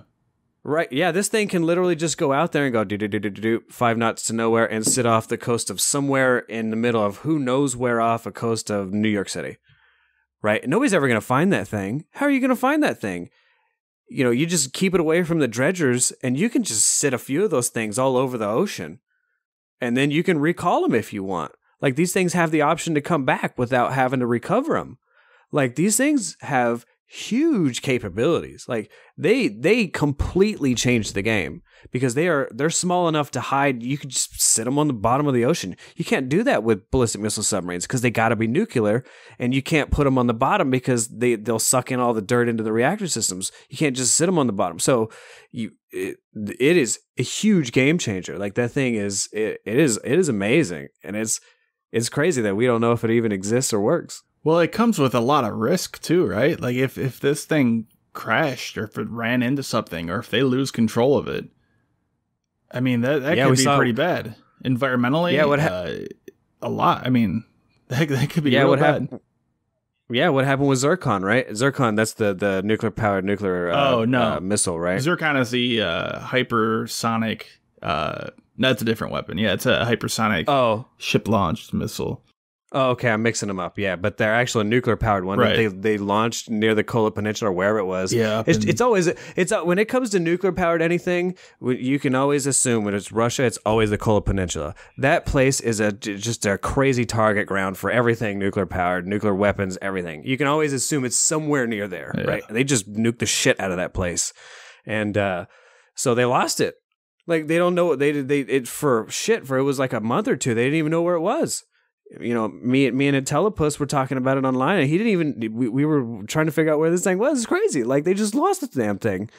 So yeah, they were sending ships back and forth. They think they were looking for it. So that one was being tested out of an island way up north called Novaya Zemlya, and that might sound familiar to some people. That's where the Soviets did a lot of their nuclear testing back in the day. That whole upper side of the Siberia in the water. I mean, they did a lot of crazy stuff over there with that area. So we have Arizona and Nevada, and we have that spot that we nuked the shit out of. Well, that's where they did all their stuff. But sadly, they did it in like water because they were like, well, we just don't want to deal with it, so we'll just do it a lot of it near the water in the water. And I guess we did the same thing too in the beaches, but right out in the South Pacific, yeah. So what's interesting about that area too is I don't know if it's on purpose or not. Even if they've been using these areas back, since the 50s and the 60s, it probably wasn't on purpose. But trying to get satellite imagery of areas like Novaya Zemlya, for example, where this weapon was tested, where it was launched from, is almost impossible. It's so far north that a lot of imaging satellites, for example, the Sentinel. The ones they use, the Sentinel-2, and the satellites that Planet uses, they don't take any images up there from, I think it's from like November to right about February, March. So there are no images of that area between those dates for pretty much the entire winter. And then that's interesting. I didn't know that. Yeah. And then even during the summer, during the spring and the fall and during the summer, there is so much cloud cover that it's almost impossible to get a clear image. So it's extremely difficult to actually see anything. So I was looking at different images of it throughout the years, and there's only a handful of clear satellite images of that area. So like I said, I don't think it's on purpose. Maybe it's on purpose now to some extent, at least, to keep it a little bit hidden. But if they were using that area back in the 60s, obviously that was before satellite imagery, or at least to the extent it is today. Yeah, it's interesting. We got billions of dollars up there, and it's still as fragile with few clouds. Clouds cover on the wrong day, or it's the wrong type of year, or whatever it is, and you're not getting that little piece of intel that you needed, to get you to point A to point B. And so now you're seeing them put up like all these crazy satellites that are doing infrared that could see through weather, that could radar, yeah, radar imaging is pretty interesting. So Sentinel has. I believe it's Sentinel-1. They have that SAR, that synthetic aperture radar imagery, and those are pretty fun to look at. It's pretty low resolution, so it's difficult to make anything out. I did tweet something out about, you can see the Admiral Kuznetsov. So after that PD-50 sunk, you can see it's just a few pixels showing up because the resolution is so low. And you can see it move from where it was to over at that repair plant, and then stuff like that. But I'll post the pictures. But some of these government ones, the resolution is insane. I mean, it's comparable to optical imagery satellites. And there's a few pictures, I forget exactly. I'll post them, but I think it's of like the U.S. Capitol building and some parking lots, and you could almost make out the make and model of the car from radar imagery. They're pretty cool to look at. Oh, wow, that's cool. But yeah, you can't hide from that. They can see you straight through clouds. They can see straight through all that stuff. But, so what we were talking about before was just general media and how powerful it can be, right? So I think the quintessential view in my head that I have is the pirate radio, right? So that ship that's off the coast of wherever it is, and they have this pirate radio that they can't stop them, and they're spreading their voice across, this country and telling them to coup or whatever it is, right? I think that media is very powerful, and that's kind of what we do, right? All three of us, Greg's into the YouTube side. I do the Reddit, Discord, Twitter stuff, and then Kyle does all the podcasting. And the podcasting's big, right? That's why we got into it, because me and Greg both know that this is a very powerful piece of media, right? We want to make money and quit our jobs and be super successful, and it is what it is. We're trying to play the game too, but it's a super powerful piece of media, and to be a part of it is a big deal. And there's things like books and things that have always been powerful in the past that I kind of wanted to hint on a little bit. But do you guys have any good, like, let's say books, right? I think that that's where it all started, right? I think that's where a lot of the game started to change when it came to media. It was just books, right? It's old school, but it is what it is. Do you guys have any good books when it comes to the military, when it comes to changing the game, or just being revolutionary? Fiction or nonfiction? Either one, just anything in general. Because one of my favorite books is Starship Troopers. I think it is fantastic. I love the movie too. It is what it is. But I think that view is huge, and that book was written in the 50s. And you get to see them go through boot camp, and they have that type of that type of play on words where you get to see the bad side of the military a little bit. Yeah, I did not even know there's a book. Interesting.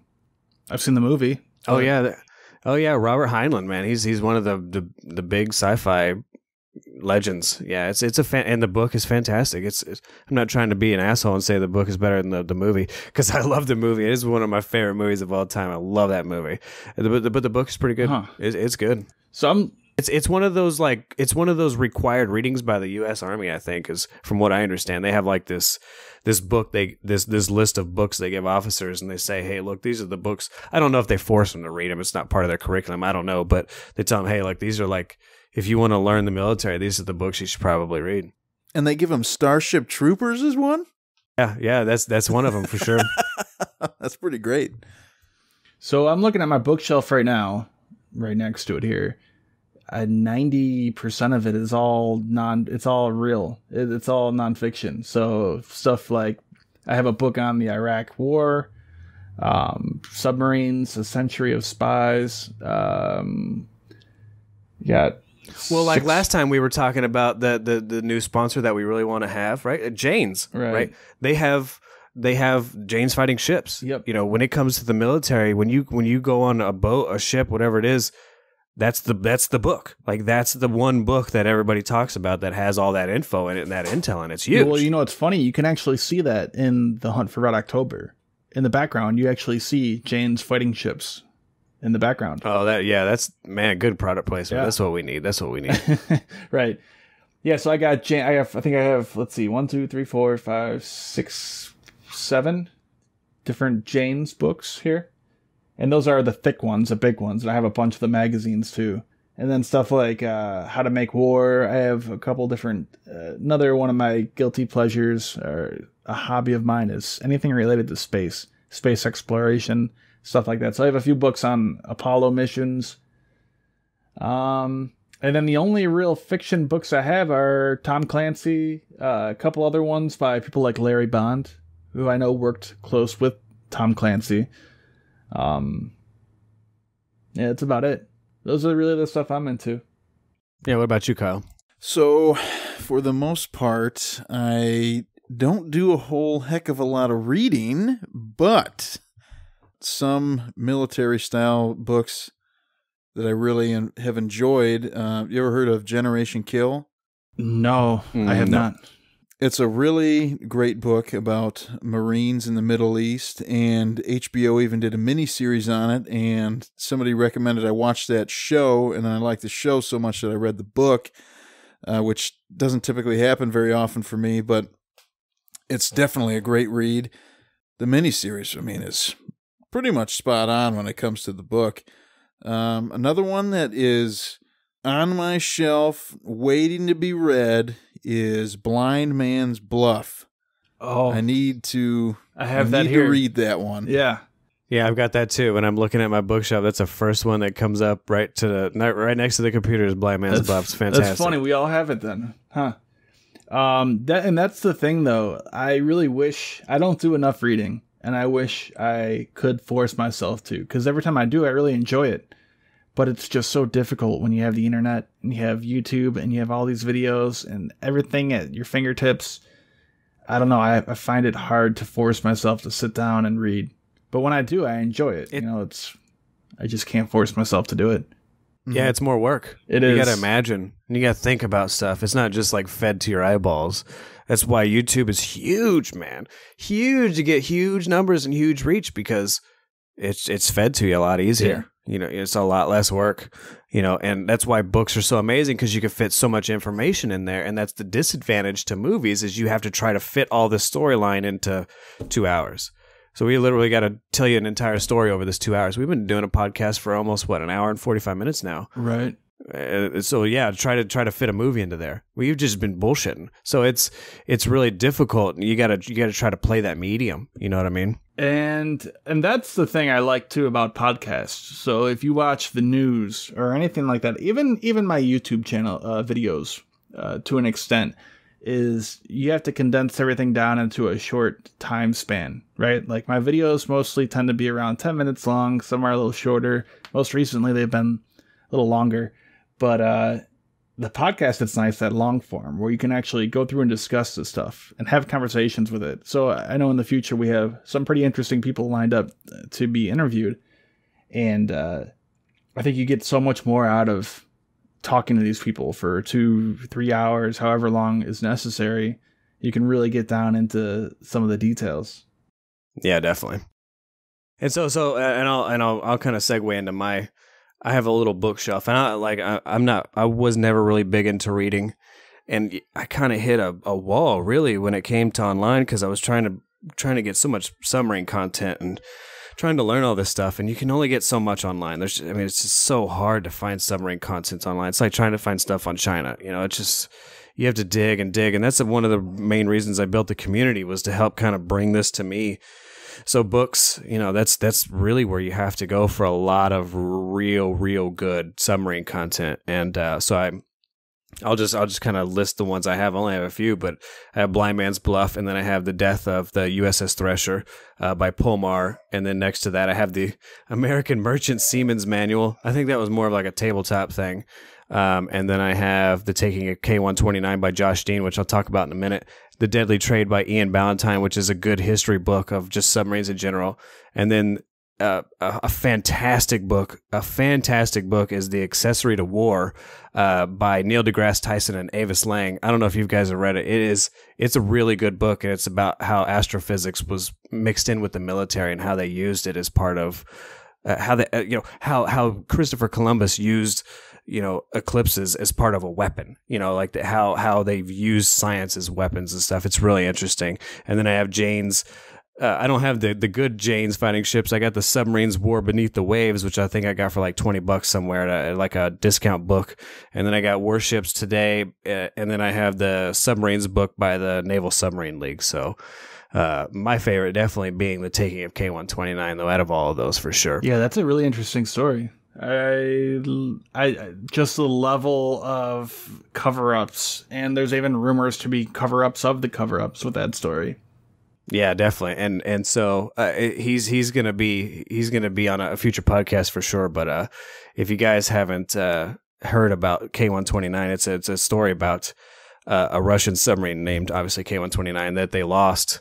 It went down and they couldn't find it, and then the Americans found it. I say the Americans like I don't live there, but so yeah, the U.S. Navy found it and said that we want to get it. We want to try to grab this thing. Let's try to take the whole thing. Let's try to grab this whole thing and take it back and research it. And so they had this big cover up with Howard Hughes and how he was going to go out and hunt for these manganese nodules and somehow convert them into something ore or something that he could sell. And it was actually a giant ship with a big big claw in the middle of it with a moon pool, and they just surfaced right over the top of that thing and grabbed it and brought it up. And there's conspiracy theories, and you say what it is, but basically it kind of fell apart, and they dropped a nuke in the middle of it. It's a crazy story. If you haven't read The Taking of K-129 by Josh Dean, it is fantastic. And it's actually you kind of see inside the CIA and how they put all this together, because this was the biggest military operation ever. Not military operation, the biggest CIA operation ever when it comes to cost. It was billions and billions of dollars. To this day, I still think it's the most expensive one. It's like when you work for the CIA, you go into kind of an introduction, and supposedly they tell you about history. And this is one of the things they tell you about, because this is one of the biggest things they've ever done. It is a fantastic story. It's one that people don't ever talk about. And the fact that they haven't made a movie out of it, I was just going to say that, is a travesty. It is a travesty. This book is and this story is so good. Right. Why don't they have a movie? I don't understand why they haven't. One of the movies we mentioned earlier is loosely based on this. The Hunt for Red October? Phantom. Oh, Phantom. Okay.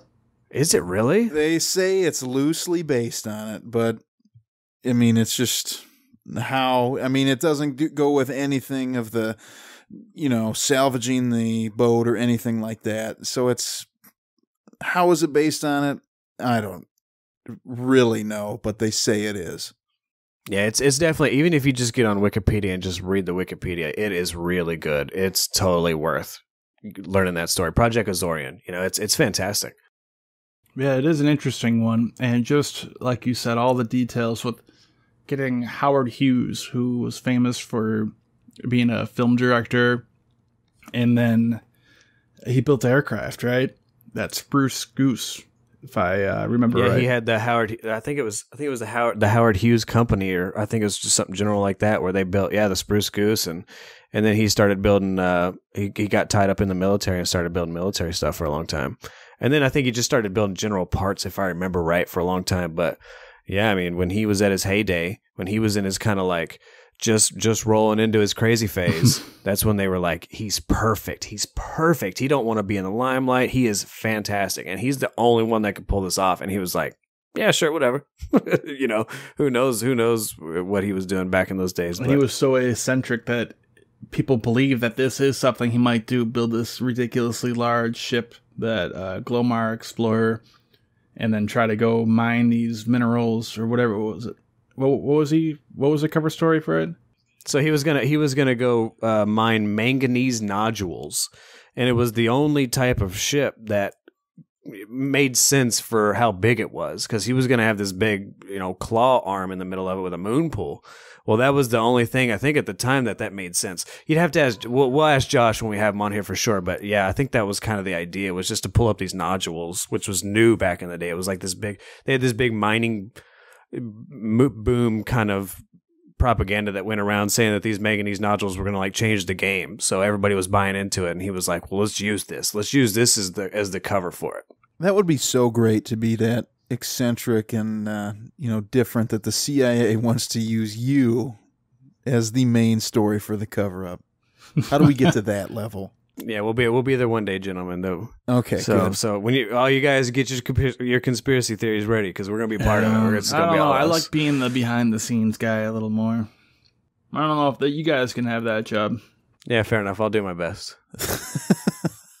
I'll definitely do the UFO stuff for sure, because they've had recent articles about like underwater sound objects that were crazy and weird. And yeah, I mean, there's all kinds of good stuff out there. But speaking of UFO, you should definitely show the viewers your awesome UFO video you made back in the day. It's a good video, Greg. It's a good video. You should really share that. So like I said, I went to school for visual effects and motion graphics, and the fun thing to do to kind of test to see how good you were, you would make fake videos, and what better to fake than UFOs, right? So I used to do this all the time for fun.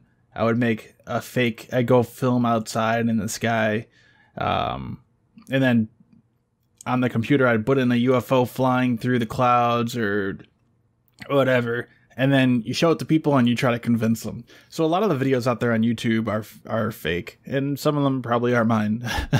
So I admit I'm part of that, but yeah, it was always fun to do. So I took part in that and see how many people you can get to believe it. But that's always been a fascination of mine too. So UFOs, and I feel like a lot of people don't want to talk about it. That you'll be labeled a conspiracy theorist right away. And I am extremely, extremely skeptical. I don't know where you guys stand on this stuff. I haven't heard one absolutely convincing UFO story at all. Not one. But I still find them fascinating to read. They're extremely interesting, and I like to go through and try to figure out what it could be if it's not a UFO. And I want to find a real one, right? That's why I keep looking at all these. Yeah, it's interesting, and that's why I wanted to bring up the whole UFO video and stuff, because you made that, right? Like you from beginning to end understand how that works, and it's a good video. Like when you watch that video, you'll be like, "Wow, that's a really cool UFO video." Like it actually looks better than what we used to watch back in the 90s, and look at how many people believe that shit. It was crazy. Like, people were having anal probe stuff and all this crazy stuff that was going around about UFOs and stuff, and it was just people just believing crap on. You're watching Unsolved Mysteries and stuff, and now they're all buying into it, which is why propaganda is so powerful, right? Replace that with an airplane or a submarine or this crazy new nuclear powered weapon. It spreads like, especially now you got social media, it spreads like wildfire. It's not just Channel 5 news. It's everybody talking about this new thing. Yeah. So I don't know, Kyle, is that something you're interested in? UFOs?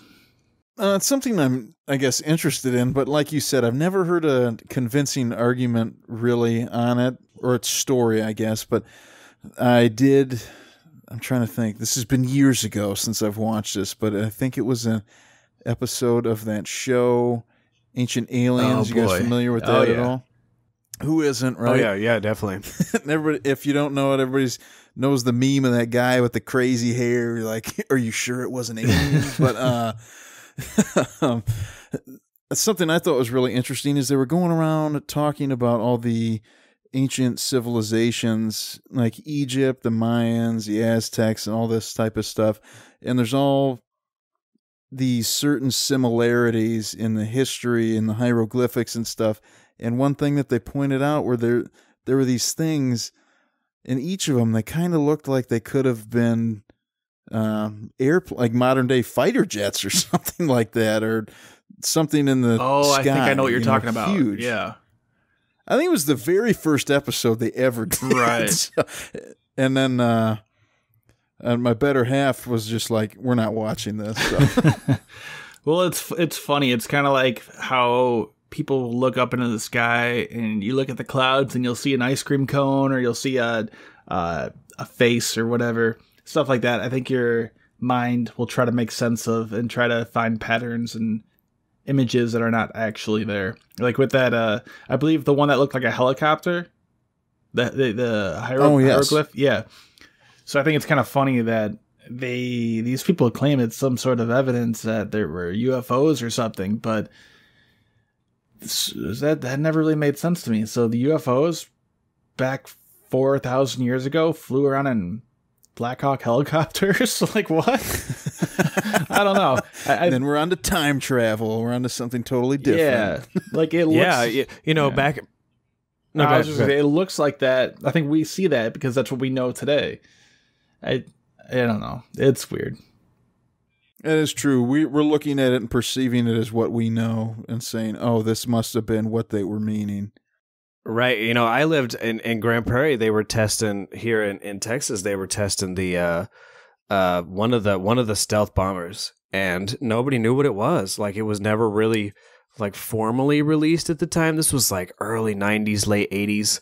And they would fly it over the town and people were freaking the hell out, like, and my dad worked at the police station at the time. He was one of the mechanics there, and he would come home and tell these stories to me about how these people were calling in saying that, look, this crazy UFOs are flying over, they're going to come get me. And you start freaking the public out over these these flyovers of this thing. It just looks like a giant black wing. Like, what the hell? This doesn't look like anything the military has. Like, nobody's seen an aircraft like this, and you can freak the public out. Like, I've personally been a part of it. It's funny, man. It's funny. Yeah, that B-2 bomber specifically, I have a model of it here on my desk, and I'm looking at it.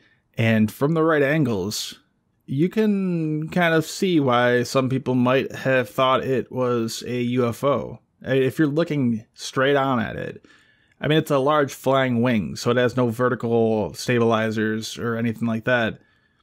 So if you looked at it head on or from the behind or even from the sides, it kind of looks like the quintessential flying saucer. So you can see that, especially back then when all that stuff was classified and no one knew what it was. It's not like you can say, oh yeah, it's a B-2 stealth bomber. Yeah, nobody knew anything. We didn't know what it was. We just kind of assumed that they were doing some stuff at Lockheed or whatever they were doing over here, Bell. I mean, we're a big military town. Like, we're a big military production area. Like, so we got Bell and Lockheed Martin and everything's out here. So we kind of assumed. I mean, most normal people are just like, yeah, they probably got some new cool stuff up there. It is what it is. But, you know, people aren't, not everybody's saying, you know, you get that 1 out of 1,000 that's just crazy as we had a guy that lived across the street from me, man, who used to wash his car in a thong in an aluminum foil hat, literally aluminum foil hat. He would do it every day in the heat. He didn't have any electricity. People are crazy. Like, and those people would be like, oh my God, this thing is a UFO and it's anal probing me and it's doing this and that. And it's like, come on, man. Like, you got to be a little bit realistic, but there's crazy people out there and they really push that narrative. That's why you watch all these Bigfoot shows. The crazy people are crazy. They're crazy. There's no evidence. Look, watch every single of all those shows. Every single one of them. Every one of them. The ghost shows, every single one of them. There's no evidence. Right. It's but they're bullshit. Fun. They're fun, you know, right? It's like you go watch a sci-fi movie. It's fun. They're fantastic. They're hunter-killer, right? They're not accurate. Right. Hardly, not much. It's entertainment. Right? Maybe 70%. Like, being in there, they're accurate. Oh, being scared, the dramatic, you get all that. There's no real meat and potatoes there. Like, there's a cat that they, oh God, did you guys see that? You know, oh God, yes, and I think I'm gonna pass out. Oh, and they get all dramatic, whatever. You know, it's just playing the game. It's part of the propaganda. Right? It's part of that selling the sizzle, right? That's the whole marketing aspect of it, right? You got to market it to people. It's just like selling steaks or selling t-shirts or selling headphones or this Yeti microphone that I really want them to sponsor because they have a good microphone and I love it. You know, like, it just is what it is. You know, it's everything's powerful. Everything. You can use even needles to push boulders, you know, if you know how to do it right. So one of the most credible, one of the most interesting, you gotta be careful what word I use here, interesting UFO stories I've ever come across is one I don't think is mentioned very often. I had never heard about it until relatively recently. It's known as the Lonnie Zamora incident. I don't know if you guys ever heard of it, but it was I believe he was a police sergeant and he was on like a lunch break out in New Mexico, somewhere kind of out in the desert. He pulled over, he was eating his lunch, and off in the distance he sees, I don't know all the details exactly, but he described it as like an egg-shaped craft with 4 legs coming out of it and a weird symbol on the side of it come down and land, and he saw a blue flame coming out below it, and a couple creatures or people came out of the craft and were walking around. They got back in and it took off and left. And several other people driving around the region at the time, they all reported that they saw it as well and reported that blue flame coming out below it. I believe the U.S. Army then went to investigate and actually found footprints and different things in that area where he said he saw it land. And it's one of the most intriguing to me, at least. One of the things I think, I'm not sure if this is the case, but this happened in 1964. And the description that he gives of this craft sounds very similar to the lunar lander that landed on the moon. And it's a little bit before that time that they were testing prototypes of the lunar lander. But I mean, I guess there's a possibility it could have been some military top secret program at the time. Maybe they were testing something similar to that, or prototypes of the prototype. But it just the description of it kind of matches up. Anyway, I found it a really intriguing case. It's one of the most interesting ones I've come across. That's pretty cool. Yeah, I'll put the link in here, so if anyone else is interested. Yeah, definitely.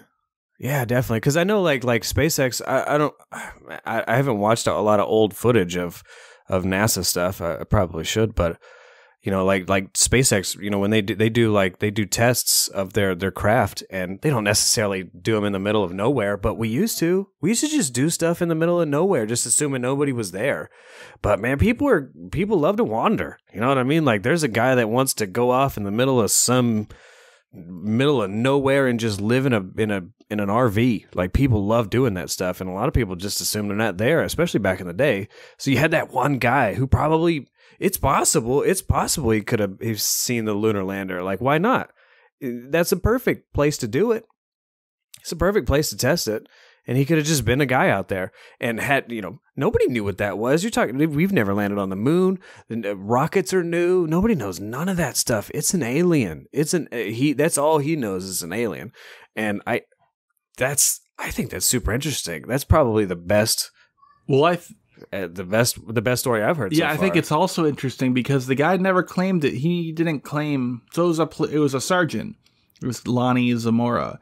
He never claimed it was an alien or UFO, from what I remember, at least. I could be wrong. I'm pretty sure he never claimed that they were aliens. He just described the incident, told all the details of it.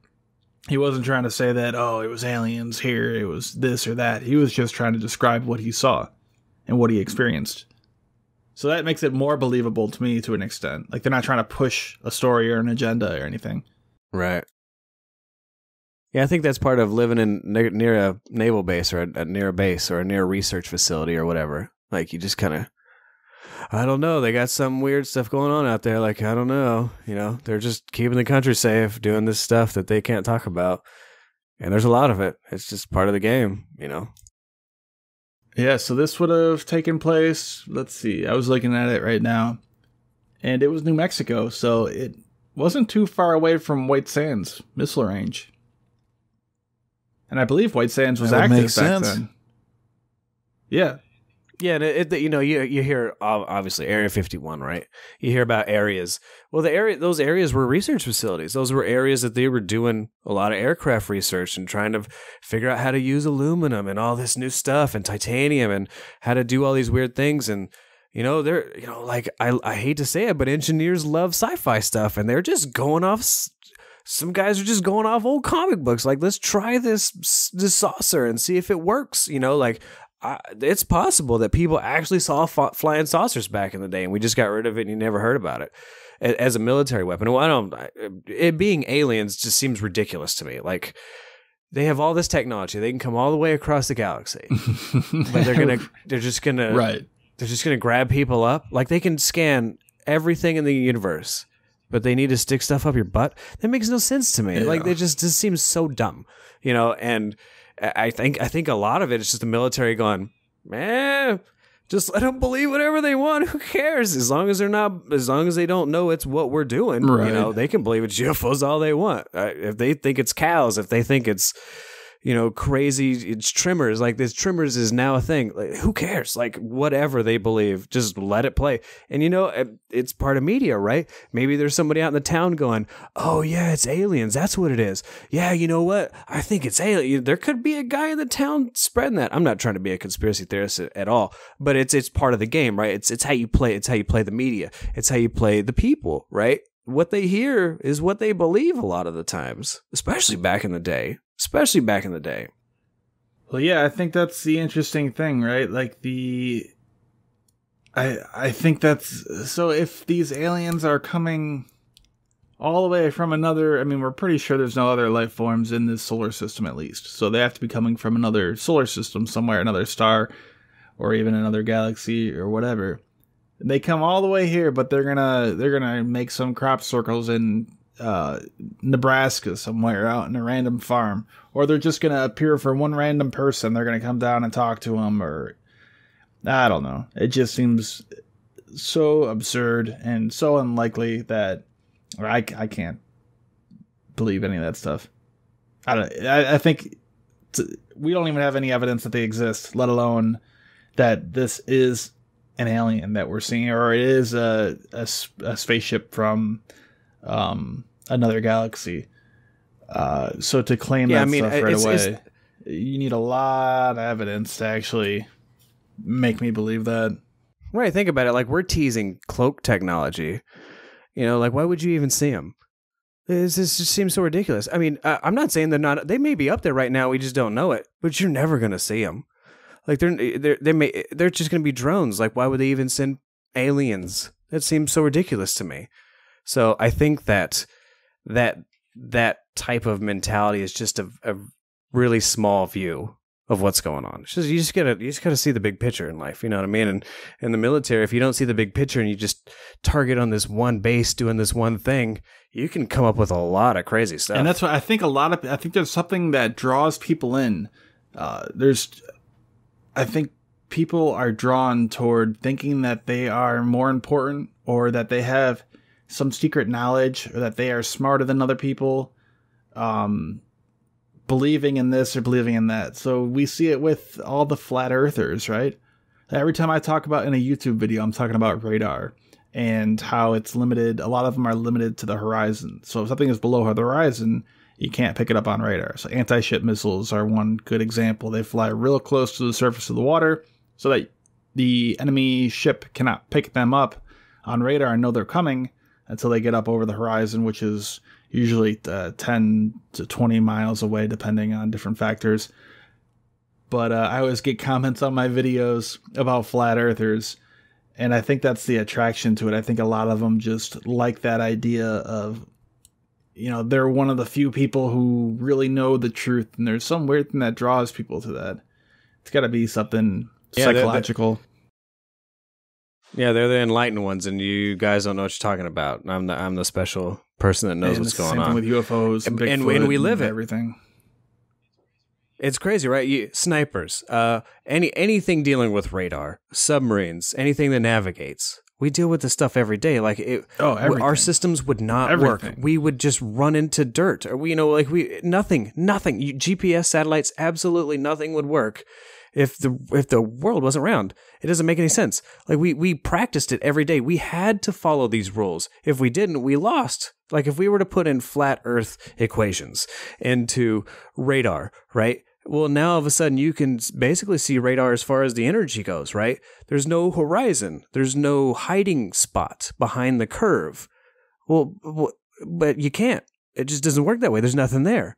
You have to wait for it to come over the horizon to see it. Unless you have technology that sees over the horizon, it's just how it is. We've known this for years. Like, you can argue all day, but we had to play the game. Maybe for fucking whatever. Let's say for the 0.0% chance that Earth is flat. It doesn't work in our game. It doesn't work in the military. The math does not work. You cannot do it. You cannot play a flat Earth game with the military. It only works with a round Earth. Well, so you take that for what you will. There's a documentary, and I forget if it's on Netflix or Hulu, but I watched this a month ago or so. It's about flat Earth conspiracy theorists, and it's almost too fair to them. Like, they take their ideas too serious, and I was a little upset throughout most of it. I'm like, you're not really, like, they're making all these claims throughout the documentary, and you're not really countering these claims with showing how absurd they are, pointing out why they're wrong, until the very end of it. So there's a group of flat earthers out there, I guess, who believe the Earth is flat, and they do some different scientific experiments to try to prove that the Earth is flat. And at the very end of it, they try this experiment where they shine, I think it was a laser, and they have 3 sticks, all equal height, I think a few miles spread apart. And they shine a laser through the hole of one of them into the hole of the next one. And if the Earth was flat, it should hit that third one at the exact same height. And if the Earth is curved, since it's over 3 miles, the Earth will have curved a little bit, and it's going to hit that third pole higher up, right? So at the end of the documentary, they show the results of it, and they shine the laser through. Actually, I think they used a flashlight at the end there because the laser wasn't working, and it hit higher up, so it proved that the Earth was not flat. And their reactions are just so funny. I think at the end of the guy's like, "Huh, well, that's weird." It was so great. And then the documentary, and then the credits start rolling. It was hilarious.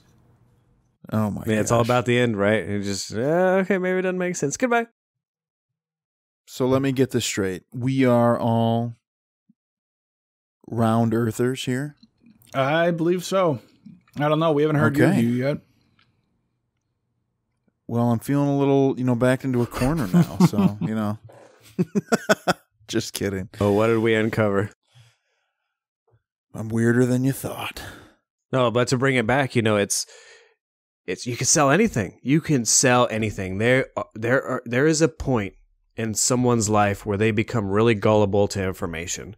And you can watch there's a lot of YouTube videos now that teach you how to deal with internet media, how to bring it in. Like, is this even real? Like, what is credibility? What is like, who are the, just everything. Like, there's just so much media that people take in. They just, it's the big thing about Facebook. People just bring in everything on Facebook. It's just crap, but they believe all of it. So now everybody's on the extreme side. So now the people that scream the loudest generally get heard the most. So now everybody's extremist. So you have this weird time in our lives where we don't know how to deal with this. Like, we don't know how to, there's no literacy. There's no media literacy. And you can use that as a weapon. They've been using it since the beginning of time. If the mass doesn't understand, you can use it as a weapon. And media is that deal. And it's really weird because the whole internet. So, for example, I remember when the internet first started getting big. I mean, I'm not that old, but everyone kind of thought it would be this thing that we're going to be able to root out all these, all the fake news, so to say. And we'll be able to look up any fact and we'll know the facts and it'll be able to root out a lot of this stuff, right? But it's been the complete opposite. The internet is so segmented into these echo chambers where if you're a flat earther, you can find a whole community of flat earthers and you'll never hear from other people. You are in your own little section of the internet. You're only going to hear things that confirm your beliefs and they will never be challenged. It's kind of funny how it's been the complete opposite of what a lot of people thought the internet would be. Yeah, stuff's hard to change. And when you have a system that seems to work, most people don't like change. Like, it's like school. You're not going to have a media literacy class in school in the United States. It's just not going to happen. And it's probably not going to happen for a long time. But it's really important. Where do you get most of your information now if you're a kid? You're not reading books. Nobody gives a damn about books, at least at this point, especially if you're under the age of 15. You're getting everything and digitally. YouTube too. And if you don't understand what you're getting, like look at your Discord server. How many people do you think are under the age of 18 in your Discord server? I don't even want to say. It's a lot. It's because it's YouTube, right? That's the deal with YouTube. It's just a lot of kids getting probably a lot better information than they're getting in their school because it's probably bullshit, right? It's garbage a lot of the times and they don't care and it's boring. And most of the time the people and the teachers are just showing YouTube videos anyways. Right. Like how many times you've seen, the teacher rolls up. They used to do it back in the day. They roll the old card up with the old tube TV and show us some video. Old tape. But now it's YouTube. Yeah. Crash course and it's great. It's fantastic. It's what we need. It's good and bad, right? Because there's no barrier to entry with YouTube. Whereas television and other mediums, at least like publishers, at least there used to be some sort of barrier. You needed to prove or at least know people to be able to get on there. Now anyone can go get a camera or download. There's even free video editing software now. And anyone can make a video about anything. So, and then get millions of views on it.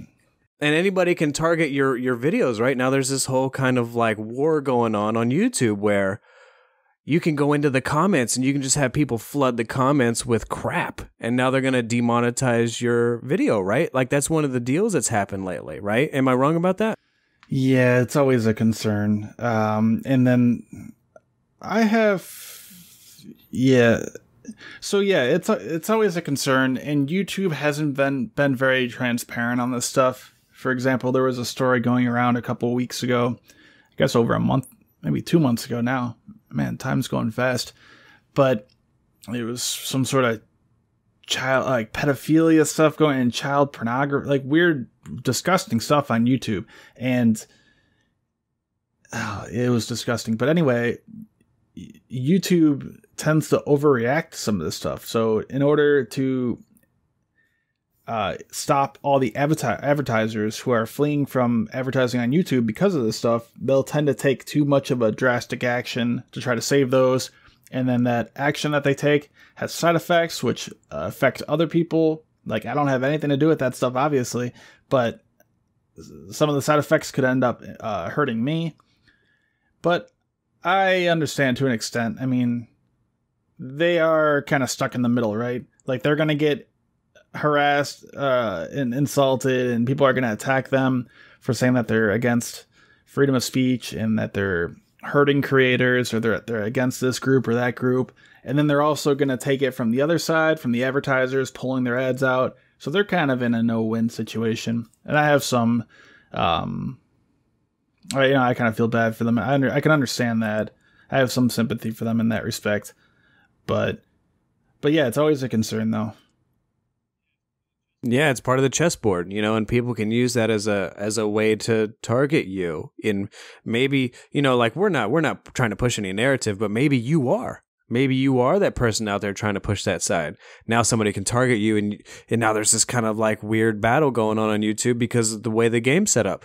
So it's really interesting. Media plays a huge game in the military and how the game ends up. It's information to people. Like people have to bring in information, and generally it's media, it's the news, it's newspapers. But maybe not anymore. But it's the internet. It's huge, big. Facebook for whatever reason, huge. And so you got to understand, and that's why I really wanted to talk about it on this episode. Is that there's no real setup for propaganda anymore, right? We have laws against propaganda, in the United States. Specifically, I can only speak for, but that's gotten really blurred lately. Yeah, I mean, we can't put out posters saying that we're gonna walk all over the Reds, but we could put out military porn like crazy now, and it's just as powerful. It's the same thing. Like, you couldn't put videos up on the side of walls back in World War II, but now we can on your Facebook wall or whatever your wall is. So it's just as powerful, right? And that's why I really wanted to bring up media in general, especially the internet. Yeah, before during World War II, I think it was, I don't know how true it was. Obviously, I wasn't alive back then.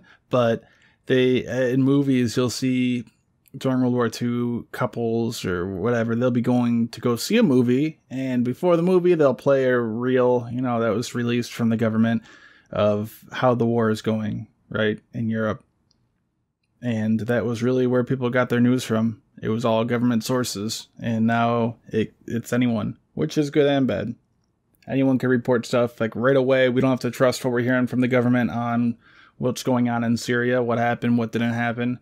On Twitter, someone living in Syria can whip out their cell phone and take a video of this attack or whatever it is, and publish it, and you and I can see it. Is there anything else we want to cover before we start wrapping up here? I think we've touched on several different topics. Saban kind of went off a little bit there with UFOs, but it was fun. Fun talking about these different topics. Yeah, definitely. I do have one more UFOs. Question about the UFOs. Sure. So you created the videos to, see how many people you convinced. Right. Did you have a lot of luck convincing people with the videos?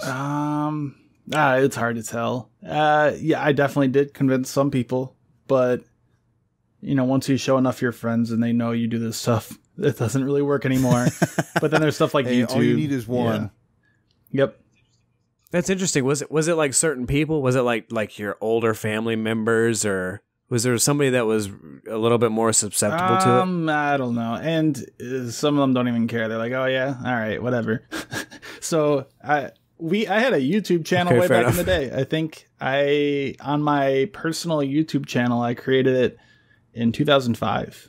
I believe is the date, early 2005. So way back before Google even owned YouTube. I used to upload videos to it. I think some of my videos are still there. Some of those UFO ones. So yeah, you'd have better luck convincing people on there. But all right, fair enough. I think we should go ahead and wrap this up then, because we're getting about 2.5 hours in or something. All right, so if you guys are interested, we kind of glossed over a lot of these movies and talking about submarine movies. Kyle runs a podcast, which each episode, I believe, focuses on one particular movie, right? Correct. Yeah, we go through. We talk about the plot of the movie. Some of these movies, one we even recently just did, we couldn't find a single copy anywhere. Couldn't find it. Like no streaming service had it. We couldn't get it from the library. That's usually where we can get like anything, because you can get it shipped from anywhere. The only thing we could find was a $20 DVD on eBay from somebody, and we purchased it, and it was the only one on there. So we got that. So obviously not a lot of people would have seen that movie, but we go through and we'll recap the movie. We talk about trivia from the movie. Talk about different submarines. We got different special countdowns and just some fun stuff on there. But yeah, we go through and we just talk about all these submarine movies. Now, most of the movies have a submarine. Like, most of them take place on a submarine. There have been a few where a submarine is a small, not necessarily, it plays a factor in the movie, but they might not be on it the whole time. But yeah, we talk about a lot of sub movies. So if you're interested in that, make sure you go over and check that out. What's the name of it? It is Submersion. So it's you'll be able to find it if you look at Submersion. It's on everywhere you can find both TAC Ops and all other podcasts. And that one is presented by Mac East Second Floor Studios. So if you can't find Submersion, look up Mac East. You should be able to find it. I think when I first looked for it after you told me about it, I think I just Googled Submersion podcast, so it'll come up. Yep. Yeah, when I tweet this out, I'll definitely mention you guys on the tweet for sure. And then yes, yeah. So we got that podcast. Kyle's going to continue to be on though every once in a while on our podcast here on Tech Ops. But also he does all the editing and all the production, all the behind the scenes stuff. That's all him. So thank you for that. Not a problem. Glad to do it. I love learning about all the stuff you guys are talking about. It amazes me. Yeah, and it's kind of a nice break for me. I'm used to, with the YouTube, having to have to do all the production myself. So it's really nice to get done with the podcast right when we're done here. Hit the button to stop recording, and I'm done. I'm done. I don't have to do anything more. I can start focusing on the next one. It is a nice kind of relief. And that's just when it starts beginning for me. Yep. So we have that, and also we're going to be setting up a Patreon. So if you would like to help support this podcast and keep it running, make it so we can put a little more production value into it, make it worth our time, and also have on guests in the future, go over and check that out. We'll have a link to it both on the YouTube and wherever you're listening to it. That would be greatly appreciated if you can support us in any way there. Yeah, definitely. That makes us real powerful. Like, everybody and their mother's got a podcast now. And so, when it comes to trying to get guests on here, they ain't going to be free. So helping us, we're going to reinvest a lot of money into this thing. And so we want to make sure that we give you guys the coolest people to talk to. And nobody, the cool people have already been on 1,000 podcasts and they don't want to do this stuff for free anymore. So definitely help us out with the Patreon for sure. And I think that about wraps it up then, right? We got everything covered? Yeah, definitely. Well, I'm going to give a shout out. You want to give a shout out to all the stuff you have going on, Greg? with the YouTube. Yeah. Yeah, definitely. Cabal. Go ahead and check it out. Actually, just last week, well, I know this podcast will be released a little bit later, so I just recently passed 100,000 subscribers. So that's incredible. Looking forward to getting that plaque. Yeah, man. Congratulations. Yeah, congrats. Thanks. Yeah. Yeah, you're gonna have to when we do the YouTube video for this, you're gonna have to like blaze that thing if you have it. Or if you, I don't know when it's going to ship to you, but whenever you get it for sure. Yep. Yeah, I think they said it can take, I've heard 8 to 10 weeks. So we'll see. Looking forward to that though. And Kyle, right, definitely. I'm sorry, Eric, you have the Reddit page going. Yeah. So definitely check out the Submarine subreddit. It's my baby. It's what I've been working on for years now. At this point, it's what I love to talk about. And we have a Discord server too. I also just recently started a warship porn server, so it's not, there's no nudity. This has nothing to do with that. When you talk about like warship porn, when I talk about it in this podcast, I mentioned it a few times. It has nothing to do with nudity, right? I just want to make sure we're clear on that. It's just ships. Like people just want to look at ships and stuff. It's just kind of the play on words. But we just started a Discord server for it, so it's just dedicated to just people posting pictures of ships, just naval nerds, right? And there's also the airplane side and the atomic side, so people dropping nukes and stuff like that. It's just a dedication to the genre and how amazing this whole thing is. This whole military side of the world is. So awesome. Yeah, I think that's all I got. Oh, besides at King Neptune 767, hit me up on Twitter. Great. And thank everyone for listening, and we will hopefully see you in the next one.